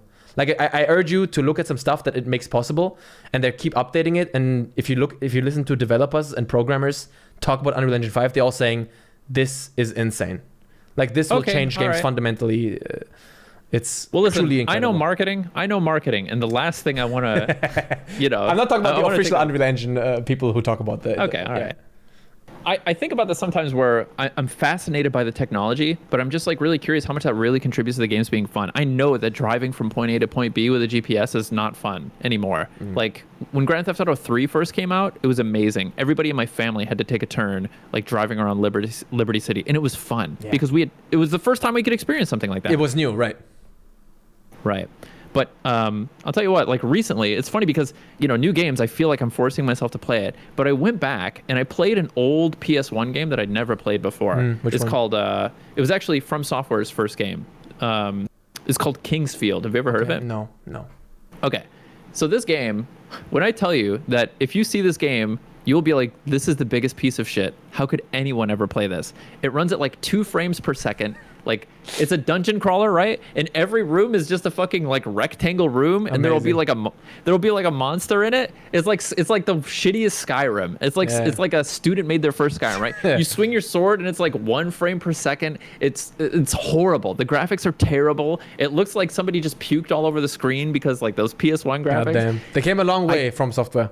I couldn't put it down. It's so simple and so technically bad. I couldn't put it down, and I played it morning to night. This was like 4 weeks ago. I played it morning to night over the entire weekend until I finished it, and I just remember being like, that was like an awesome game. That was fucking incredible.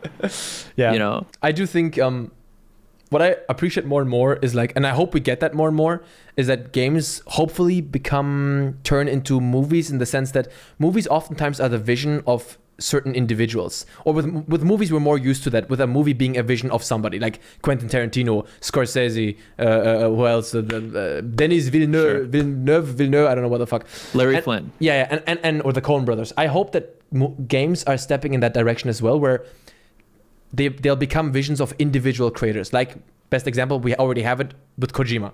Kojima does games where he says what he wants to do. He has the name to pull. He can pull his name. The companies trust him. He pulls in a lot of money. So he can do games that he wants to do. Death Stranding 2 is an absurd game. I like it. Did you play Death Stranding 2? Death Stranding 1. Not yet. Death Stranding 2? You did say Death Stranding 2. Leaks? Exclusive? Ranton spoiler leaks? I have internal information.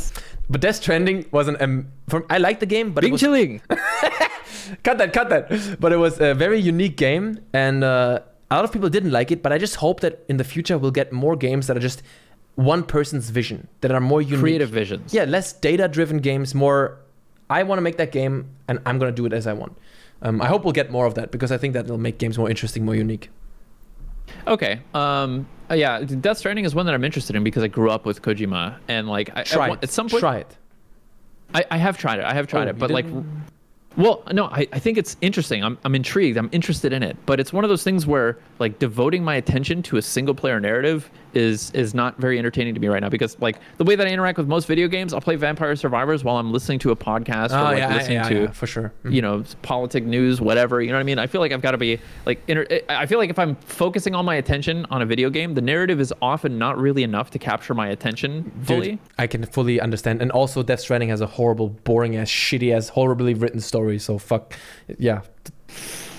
I think Death Stranding story is you were hyping it up a minute. You were pumping. I like the gameplay of Death Stranding. I think the gameplay is what kept me in Death Stranding. I think it's a very fun concept, and I really enjoyed it. But the story, I think, is horrible. Horrible. Damn, dude, Kojima just lost his edge. I think Metal Gear Solid 4 was when I was like, I'm kind of just done with Kojima. Like, Jesus Christ. I don't know. We'll see what 5 happens. was fun. I kind of can't believe that the rumors are saying that he's making Death Stranding 2. I kind of don't want to believe that. I think Death Stranding was I really enjoyed it. I liked it. I think it's an excellent game. But I think it's one of those one-time things. Just move on, do the next thing, or I don't know. I don't know. I don't like that he's doing a sequel. I hope that's not true. I would love to see him come back to Snatcher or something like that. Like some of the stuff that he did before Metal Gear Solid, that was, people always tell me those games are brilliant. Police Knots and Snatcher and stuff like that. Like, so that's like the stuff that he did just before Metal Gear Solid, between Metal Gear and Metal Gear Solid. And people always say those games are so good, but like, you know, and we're in the age of remakes. We're in the age of recycling old IPs and stuff. That's also, by the way, one a result of COVID, that we're getting all these remakes right now because they're safe. And I'm not even complaining. I think it's good. Whatever. Give me remakes. There are so many games from my childhood that I love that I would love a remake of. I don't mind. Do it if it gets you the money. So whatever. I like it.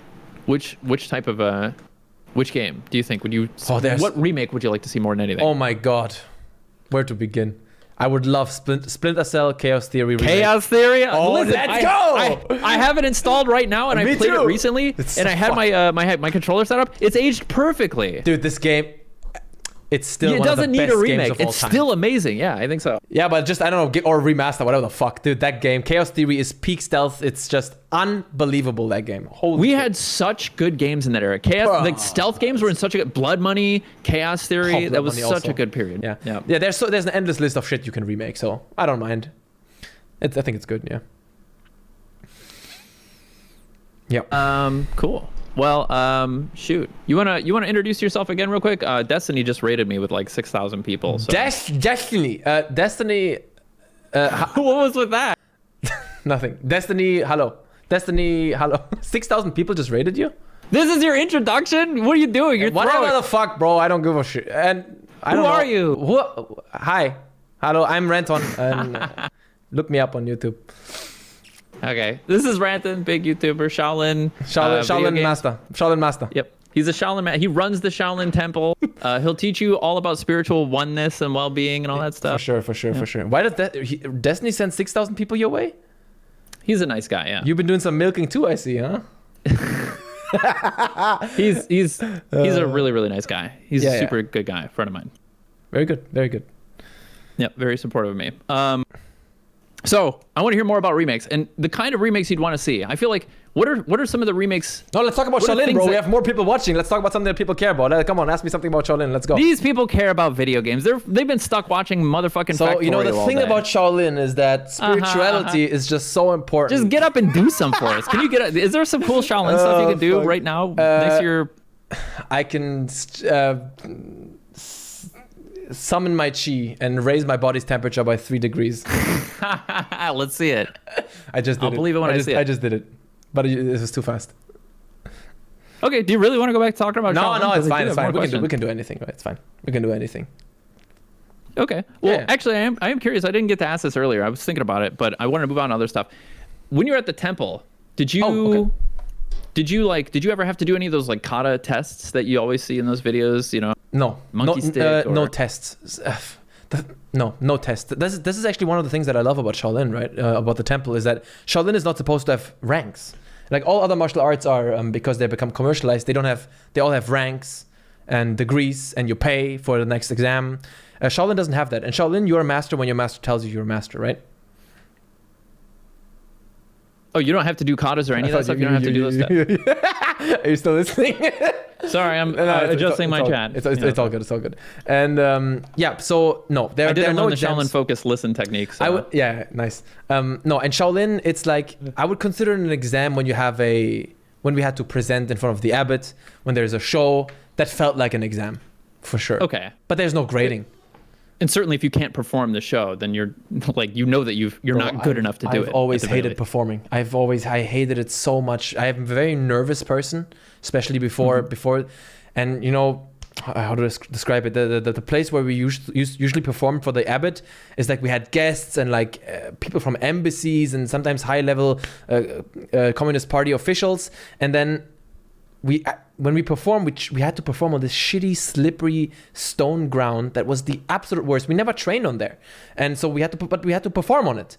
And sometimes I would right after performance run to the bathroom and throw up. Dang. Yeah, and was it just because it was dangerous, or just the nerves, the sort of? No, it wasn't dangerous, anxiety? but it's slippery, and some moves you end up not being as good as they are in the training hall, and that's just pissing me off. And I hated it. I hated. You felt like you weren't delivering your best, and that you were yes. embarrassing. I also remember after every performance, I couldn't look my master in the eye. I couldn't look at him because I knew he was disappointed. I was disappointed, and I fucking hated it. It was the worst. Yeah. Dang. It's funny because, like, you know, I had a sort of, I grew up being a performer as well. I grew up classically trained musician until a certain age when I wanted to quit. And I had a lot of performance anxiety as well. Like being on stage, it would make me feel sick. Yeah. And this is a thing that I've heard a lot. I think it's Meryl Streep or Barbara Streisand, before every single like television interview she did, she would just puke her guts out before the interview. I don't usually throw up. I usually just get nervous, very nervous, and a bit of a headache and dizzy. But I only threw up that one time when I was really frustrated with what happened. And yeah.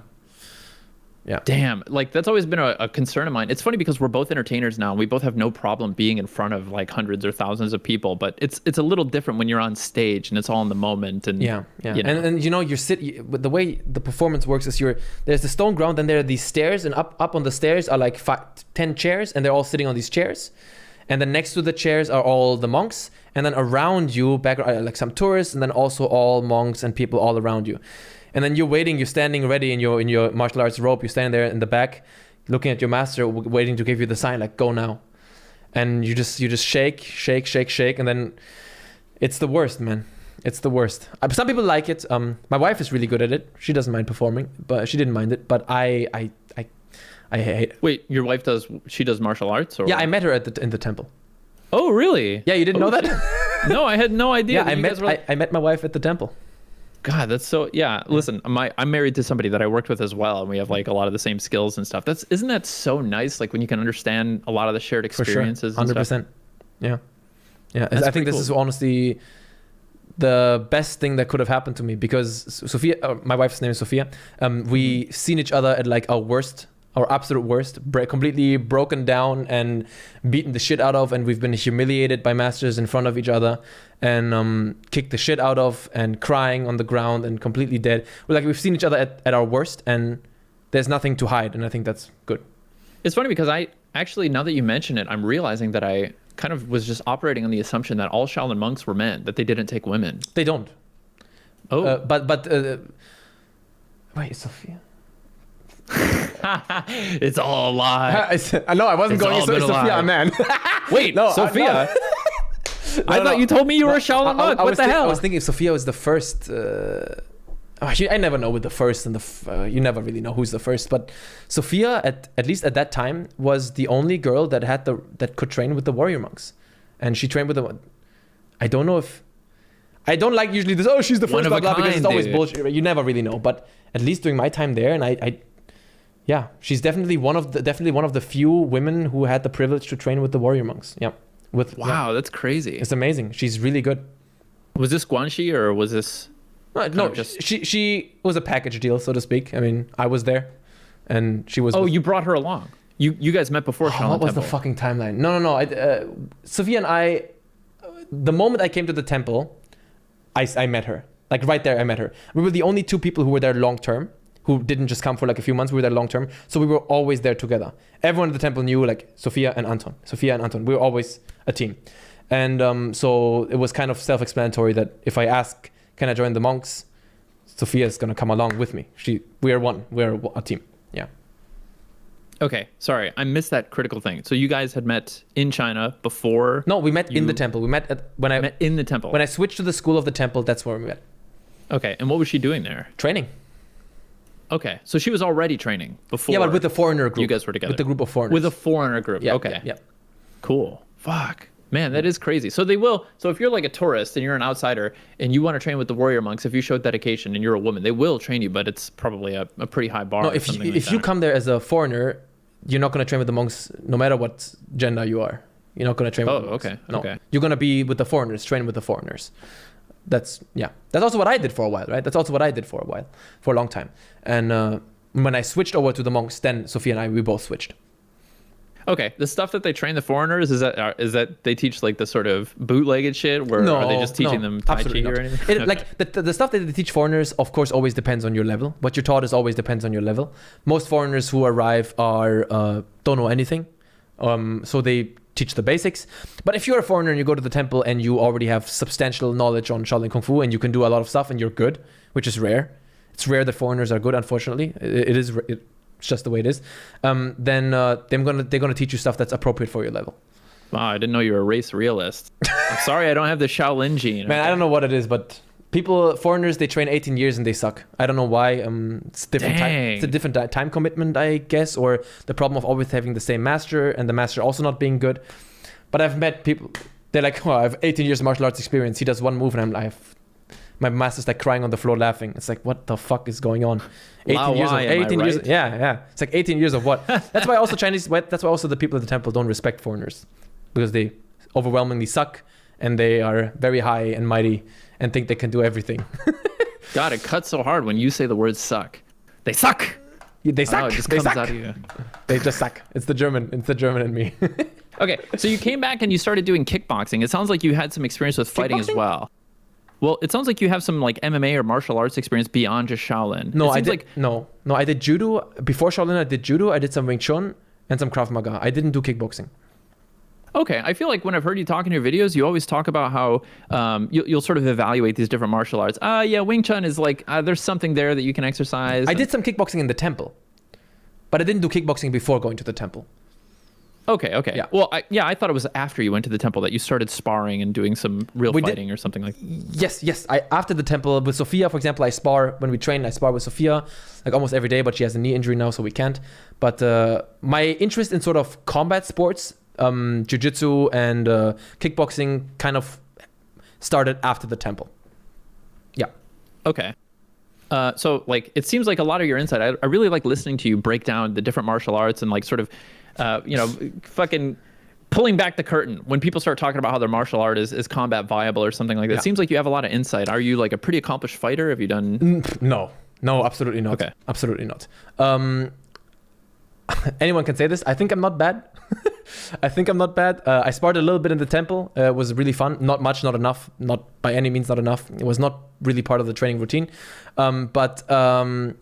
No, but Sophia and I, we're starting MMA classes in September soon, so that's going to be exciting. Yeah. Okay. Yeah. It seems like you had something that you wanted to talk about when I said you sort of pulled the curtain back on like fake martial arts. I think so. Plot twist. I think Shaolin Kung Fu. People. The problem with Shaolin Kung Fu is, what do most people say when you mention Shaolin Kung Fu? They think, oh, it's like a dance. It's not for fighting. That's not correct. People say this because they don't understand Shaolin Kung Fu, and it's not their fault. How can they understand it? The temple itself is pushing a wrong image of it, and most of the time when you see Shaolin Kung Fu, you see the forms that are more reminiscent of dancing. But now that you have a lot of viewers, now I can reach this message to more people. This message can reach more people. Yes, Shaolin Kung Fu is MMA. So Shaolin Kung Fu is not a style. Shaolin Kung Fu, it's not a style of martial art. Shaolin Kung Fu refers to every skill that is being taught at Shaolin. Please get this in your fucking head. Shaolin Kung Fu is every skill that's taught at Shaolin. Being a good cook, if a cook is being taught in the Shaolin Temple and he's a good cook, he has good Shaolin Kung Fu. If someone's good at cleaning or Chinese medicine, yes, all of that, he has good Shaolin Kung Fu.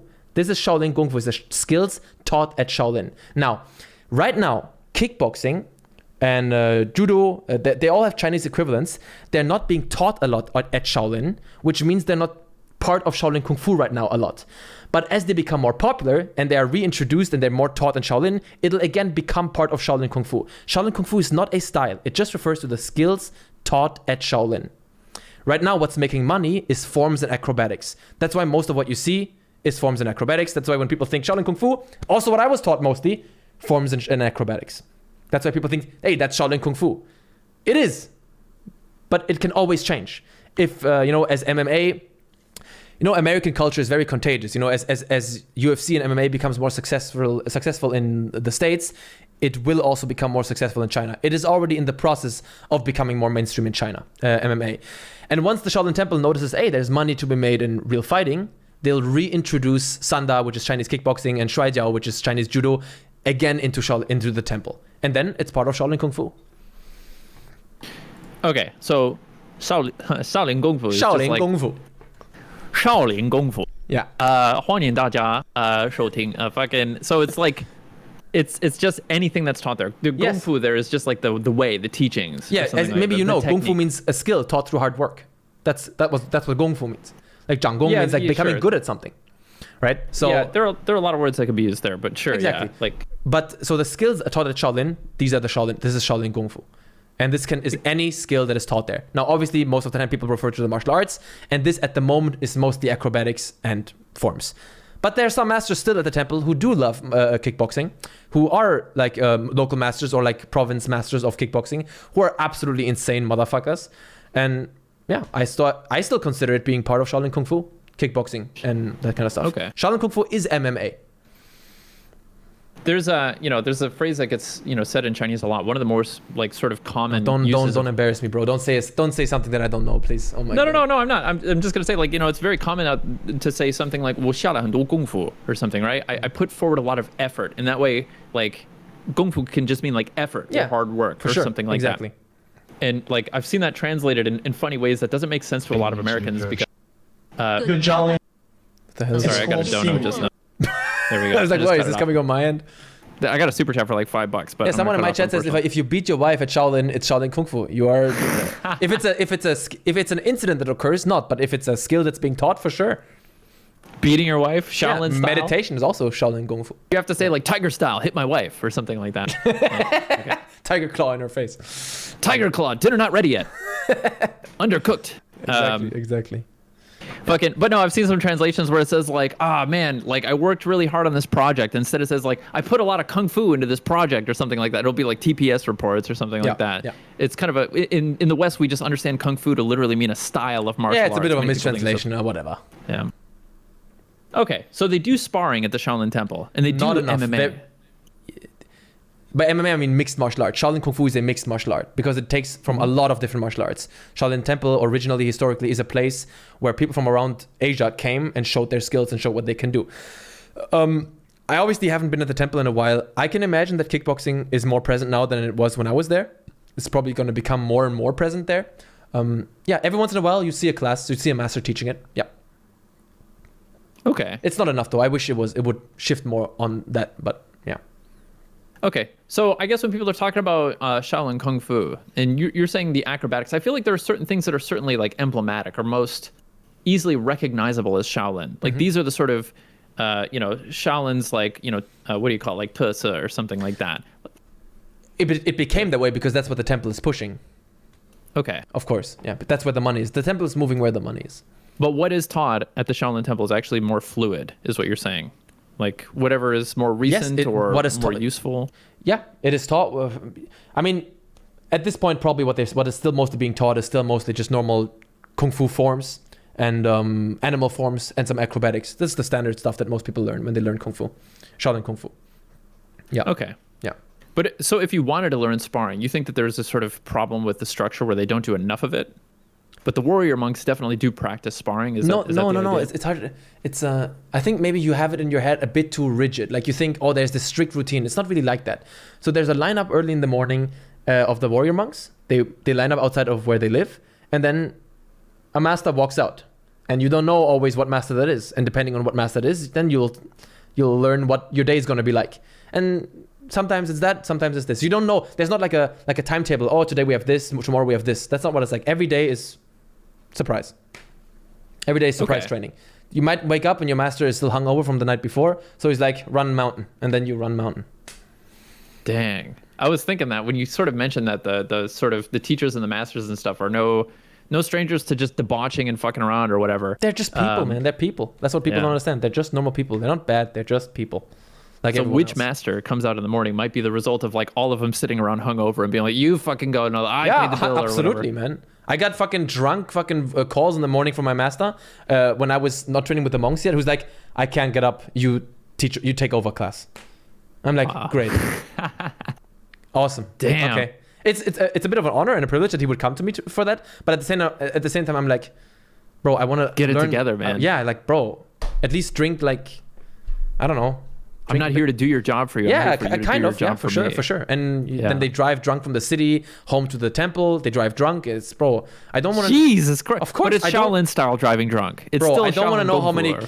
kids and animals have died over the past 20 years. I'm not okay. even kidding. They drive. I believe you. There's this long street that leads from the temple to the city. They drive there like crazy. The lanes aren't really properly shown. I wouldn't be surprised if there are hit and runs there. Christ Almighty! Yeah, that's a horrible thought. Yeah, man, I remember darker this one. side. Go ahead. It's just a funny place. My first master that I had in the temple, very nice guy, but just a very unhappy person. I think I would describe him as very deeply unhappy. He's just kind of wrong, born in the wrong place, so to speak. He would sometimes invite me into his room, and he would obviously he would give me tea and stuff, and then he would show me like his latest favorite League of Legends tournament, and he was like, "Oh, I'm following this guy right now. He's so good at League of Legends," and he would invite me to the city, to the fucking what's it called, internet cafe, to play League of Legends with him and stuff like that. That's kind of also when I realized, I guess people are just people wherever you go, you know. People are people. I think this is what people have to understand, maybe about the temple. It's like, it's nothing. It's not holy. It's just people are people, you know. Yeah. You know, we have a saying, you know, here in America. It's a very popular saying. It's said by basically everyone here. You know, we like to say, "Human's gonna human." Yeah, exactly. I think it's mostly like young people and a bit delusional people who think of these places on Earth where people are just they're so different and they're so amazing and spiritual, and it's just not a thing. I've been to many different temples in China, and you know, when you talk to it, they're great people. That's the thing. It doesn't mean they're bad, but they're people, and they have human urges and they're just they curse, they drink, some don't, some do it more, some do it less. Yeah, I feel you. Okay, I want to get back to the topic of remakes. What are some other remakes, real quick? We can, you know, we can. No, actually sure, do it. Ask me. Remakes are great. Okay. I felt like we set for the viewers out there, for the folks out in the audience, we set a limit for 2 hours for this interview because I had a feeling that we would have. Oh my God, it's been 2 hours. Do you want to cut it now and try and pick this back up later or reconnect, or I don't like? Do you want to make this? I have a strict schedule, bro. I have to go to sleep in 10 minutes. Okay. No, not kidding. Well, actually, I laugh because it's ridiculous, but I actually do. I believe you. And listen, I'm sure that it's going to be fine. You're going to be able to get right to sleep, even if I let you off the hook on the last minute, because it's Shaolin style. You know, it's Shaolin Kung Fu sleeping. So hell yeah. I know that you have like a tiger style get into the bed where you flip and roll into the bed. Yeah, exactly. But is there like any other remake that comes to your mind that you would like to have? Dude, it's funny because your first thought was my first thought. Amazing, bro. Let's go. That being said, I feel like it doesn't really need to be remade. I don't know if you've tried playing it recently. I have. Like, I don't know. It's still amazing. I don't know. They'll think of something, bro. They'll make it better. Dead Space, they're doing it. Resident Evil 4, they're doing it. I feel like I would like to see some remakes of some hidden gems that nobody really knows about. Like Kingsfield made me realize, like, listen, a lot of those games that are beloved to me, I don't think I would even play them if they remade them. Skyblivion, my dude. Heard of Skyblivion? I'm excited for that. Nah, I think I'm not sure if I'm big into Elder Scrolls games anymore. I don't know if I could do that. But I feel like there are a lot of old games that, like, especially the 90s era, the PS1 era, because the technology was so bad, like a Siphon Filter or something like that. Things that are kind of forgotten that are like, holy shit, this IP was really good. But that just needs a sequel. Which one? Prototype. You know Prototype?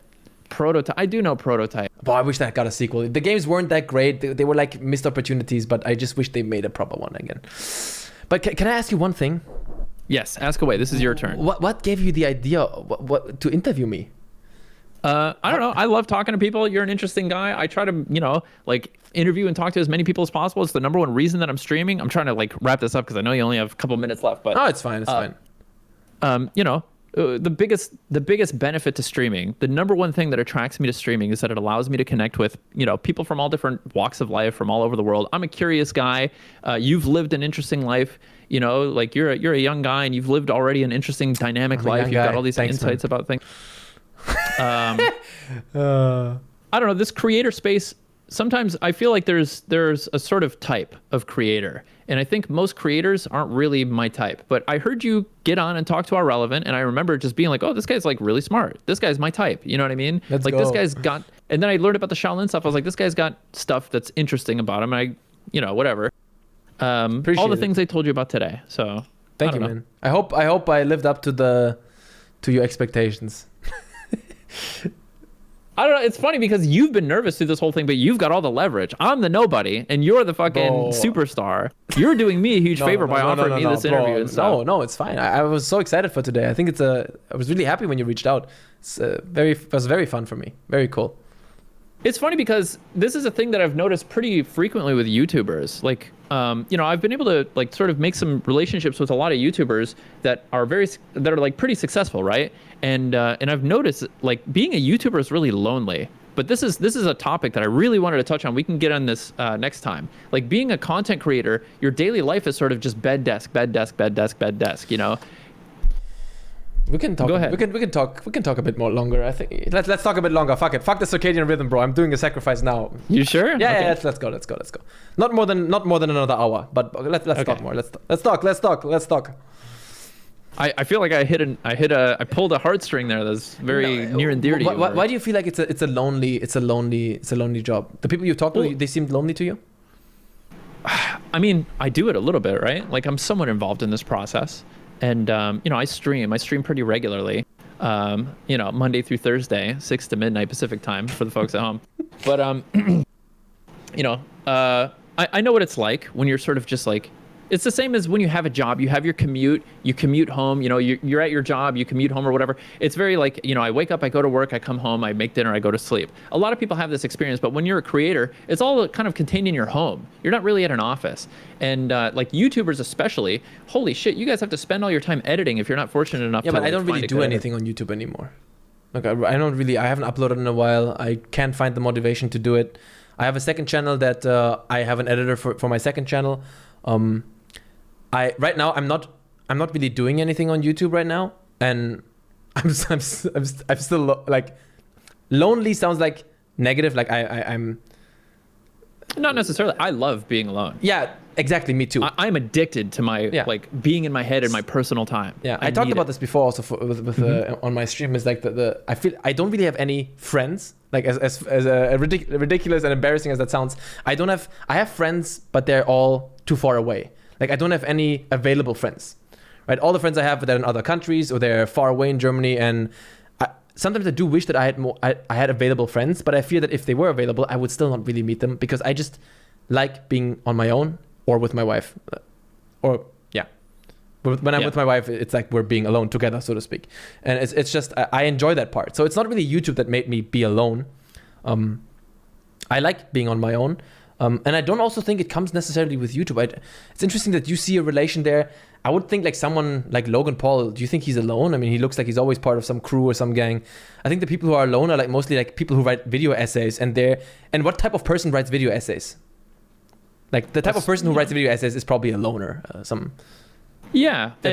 mean, I feel like what you do, even your reviews are sort of video essays, even though there's a lot of comedy and it has a different flavor than what we typically experience with video essays. They are video essays, right? Sure, you're like elaborate, you're articulating things about, whatever it is, Shaolin or video games or whatever it is. Yeah. But do you think that's related, or that it has to be related, being lonely and being a YouTuber? Like it forces that? I don't think so at all. I think you can edit and then go outside and do your shit. I think it's like COVID and just it's COVID and people who do essays, they're just probably just people who, even before they were YouTubers, were mostly alone or lonely. Okay, so the big difference is this. Like most people work at a place of work, right? Yeah. And at that place of work, they've got a team, they've got coworkers, they've got community. They're interfacing with people every day, right? And it's like their second family, or maybe even some people, it might be their first family. It may be all they have or something like that. Anybody who does their own sort of contract work or works alone, like I have a friend who does contract coding. I would say his job is pretty lonely because it's just him like hanging out and just like with his computer, and that's how he spends 8 to 10 hours a day. And when you're a YouTuber, you probably spend a lot of time either editing a lot or writing, or something like that. Yeah. I hear your cat. Yeah, Mike, she is going crazy. I don't think it's bothering anyone.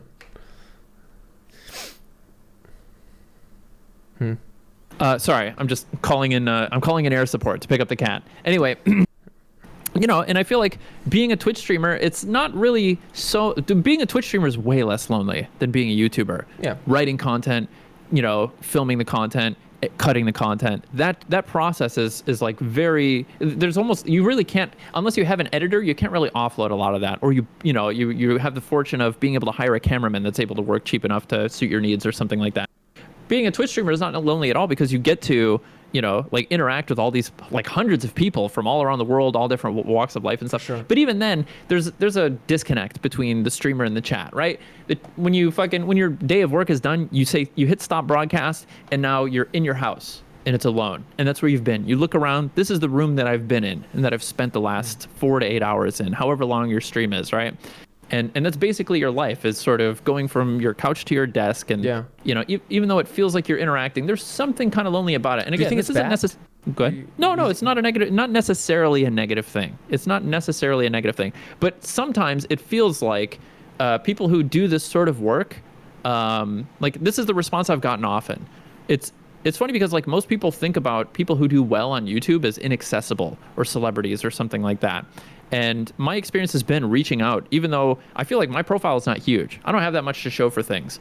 I've got like a lifetime of experience beyond this that people might be interested, but it doesn't translate in any sort of metrics that I have to show in terms of content creation or something like that. But every time I've reached out to a creator and said, hey, can we talk? They've been like ecstatic. Like they've been fucking trapped in a room, and I'm the only person they've talked to in the past couple months. Right. So I get the impression that a lot of people who do content have this relationship with their content and with content creation that is very, I'm assembling a product, I'm delivering the product, and I'm checking my analytics every day, seeing how well the product is reviewed and how well it's received and how successful it is. But and I'm seeing all these people commenting, and but it's not really, like none of these people are really interested in me or like the thoughts that are in my head that I'm not assembling into a product. I think what you're saying is true. Yeah, I mean, I was also super excited to talk to you, So I guess it does apply, but I don't think it's a bad thing. There are entire weeks that go by where I don't leave my house. My wife cooks for me. She cleans the house. I stay at home all day. I play games. I play the piano. I work out, and that's all I do. And sometimes I wish I would have someone over sometimes, but then I don't know, play a game and then I'm good. I feel you get on League and you start calling people, you fucking yeah, start, exactly. And you're like, this is all the socialization I needed. This is everything. This is my community. Exactly. So yeah, I think it's a good and it's a valuable observation. I think you're right. Sometimes people are they're just kind of waiting to be reached out to, and then they're like, oh, they'll greet you with open arms, and yeah, for sure. And there's no shortage of people who want your attention, right? What do you mean? Like, there's no shortage of people who want to hear from you and who want to, like, you've got a, well, I don't know if you still have a Discord, but you fire up the stream and you've got chat rolling and stuff. Sure. Yeah. It's not like your attention isn't demanded, but still, like, when somebody reaches out with something, like a conversation that's a little more personal, a little more intimate, it's a different thing. It's a different thing, Yeah. And to that extent, I feel I also really enjoyed this opportunity to talk to you or to be interviewed, so to speak, because I don't know if I succeeded in that, but before we started, I was like telling my chat, okay, I'm gonna just be very calm, because usually in my stream I'm super high energy and I'm crazy because I enjoy it so much, and I only have 2 hours to stream, so I go crazy and I scream like a dumbass. Yeah. But I was like, okay, I'm just gonna be so calm, you're not gonna recognize me. I don't know if I seemed calm here. Why did you feel the need to do that? Why did you? I don't know. I feel like but when I talk to a different audience, it's embarrassing if you act if you go too crazy. I try to be just calm, down to earth, but I just feel it instantly that, I don't know, I'm just a bit, what's the word, spastic.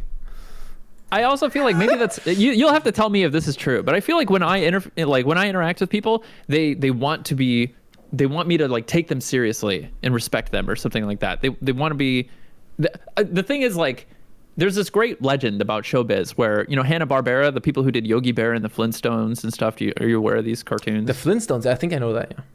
Okay, huge animation studio back in the day. The Jetsons, it was a team of 2 people, Hanna and Barbera.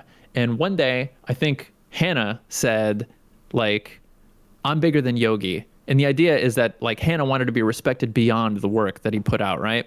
And then Barbera slapped the shit out of him. It's like, fuck you, no, you're not. Like, as entertainers, what we have to offer is the product that we have to offer. So you being like, funny and zany and loopy and shit like that, I fucking love that. You know what I mean? Like that is like something that you have to offer. That's not. It seems like that's a thing that you were like embarrassed about or ashamed about or something. No, like that. I guess it is how it is. But I've always. It's so funny. In a way, I did end up kind of where people always told me I was going to end up. I was always in school, even the class. I was voted class clown and all that shit because I was always entertaining people. And it also helps me with going to sleep. You know, I turn off the stream. I got 2 hours of craziness, and then I'm tired and I go sleep. It just fits very well with my schedule. But I try. You know, when I talk to you, I try to be calm because you know you have an audience also that maybe doesn't know me. And I think when you see a stranger who's just very hyper, it can be a turn off. So I just try to be calm, but I don't. Well, fuck them. I wanted to talk to you for the way that you are and for like, you know, whatever. I'm curious, is that really all it is? Is like, you know, it's just a strange new audience of people. Do you feel this way whenever you put on a new YouTube? You don't fucking stress about, oh my God, what if people are seeing a Ranton video for the first time and they're going to see me going zip, zip, zip, or whatever? No, I don't give a fuck. My YouTube, I don't give a shit. But Twitch is different because it's live. I don't know. It's just, I want people to have a good impression. But with YouTube videos it's different. I have my vision there and I'm doing the videos as I want and that's it. It's different. Okay. Yeah. Well, listen. All right. Next time around, you don't have to. I'm being interviewed. I've got to wear my interview face. I'm like that. No, this is like this go was too a much. It's gonna ride. go crazy. I'm gonna blast your eardrums out, man. Okay. Well, next time we'll talk a little more about like friendship and stuff like that. It seems like you wanted to talk about this. We don't have to go another hour, but yeah, it's fine. Yeah, we can end it here. Okay. All right. Well, where can we find you? You mean like the channels and stuff? Yes, for all the people watching that don't watch your channel or know who you are. Type in Ranton on YouTube or Shaolin, and you'll see my face probably when you type in Ranton on YouTube. Okay, yeah. Twitch. Twitch Ranton, real Ranton, I think. Okay, yes. Cool. If you, that's it. I'm not good at fucking plugging my shit, dude. It's just the people, they will watch or they will not. That's it. Man after my own heart. Yeah, that's how I feel. It feels gross, right? It's something. Yeah, it's weird, and it's not my thing. They will watch or they won't. That's how I see it. Thanks so much for your time. Let me know when the next, maybe a month from now, we can get together again or something like that. Awesome, dude. But it was really fun, dude. I appreciate it. You too. Right. Have a good one, bro. Have a great night. Bye-bye. God, man, fuck! Oh, shit my ass, bro. Shit in my ass, bro. Bro, I noticed very early on, I was like, fuck, I'm not being as calm as I want to be. Why am I not calm? Bro, bitch, be calm. Was that okay? Well, I'm so fucking embarrassing, man. I hate it. No, I did enjoy that, but I'm sorry if I'm too... Sometimes I'm too... That was good. Thank you. Was that bearable? I really enjoyed talking to him. I think it was fun. Also good because he seemed prepared. He knew some stuff. That was good. But I get very excited. I'm very excitable, and I get excited, and then I start going crazy, and then I'm like, oh, why did I go crazy? Man, chill, bro, chill, man. This is embarrassing, bro, chill. Fuck, man. It's all in your head, man. You were fine. Okay. Also, I speak too fucking fast. Fuck. It was a very nice conversation. Thank you. Reminded me of the podcast with your brother. No, I feel like in the podcast with my brother, I was much more calm. No, but I was also hyped there sometimes. Same tone as when you talk with Andy. All right, good. No, it was fine. Interviewer came prepared. Much better than the one I met. Come on, that was great, bro. I owned him, bro. Loved it. He seemed like bros from the start. All right, I'm happy you guys enjoyed it. I enjoyed it too. I'm tired now. Yeah, that was really fun. I was actually... Bro, I was looking at the time and it was like 11:20 and I thought... Oh, we still have 50 minutes to go. And then I looked at the time again and it was 12. I'm like, what the fuck? What did we talk about past half an hour? All right. Thank you for watching and have a good night, everybody. Bye-bye.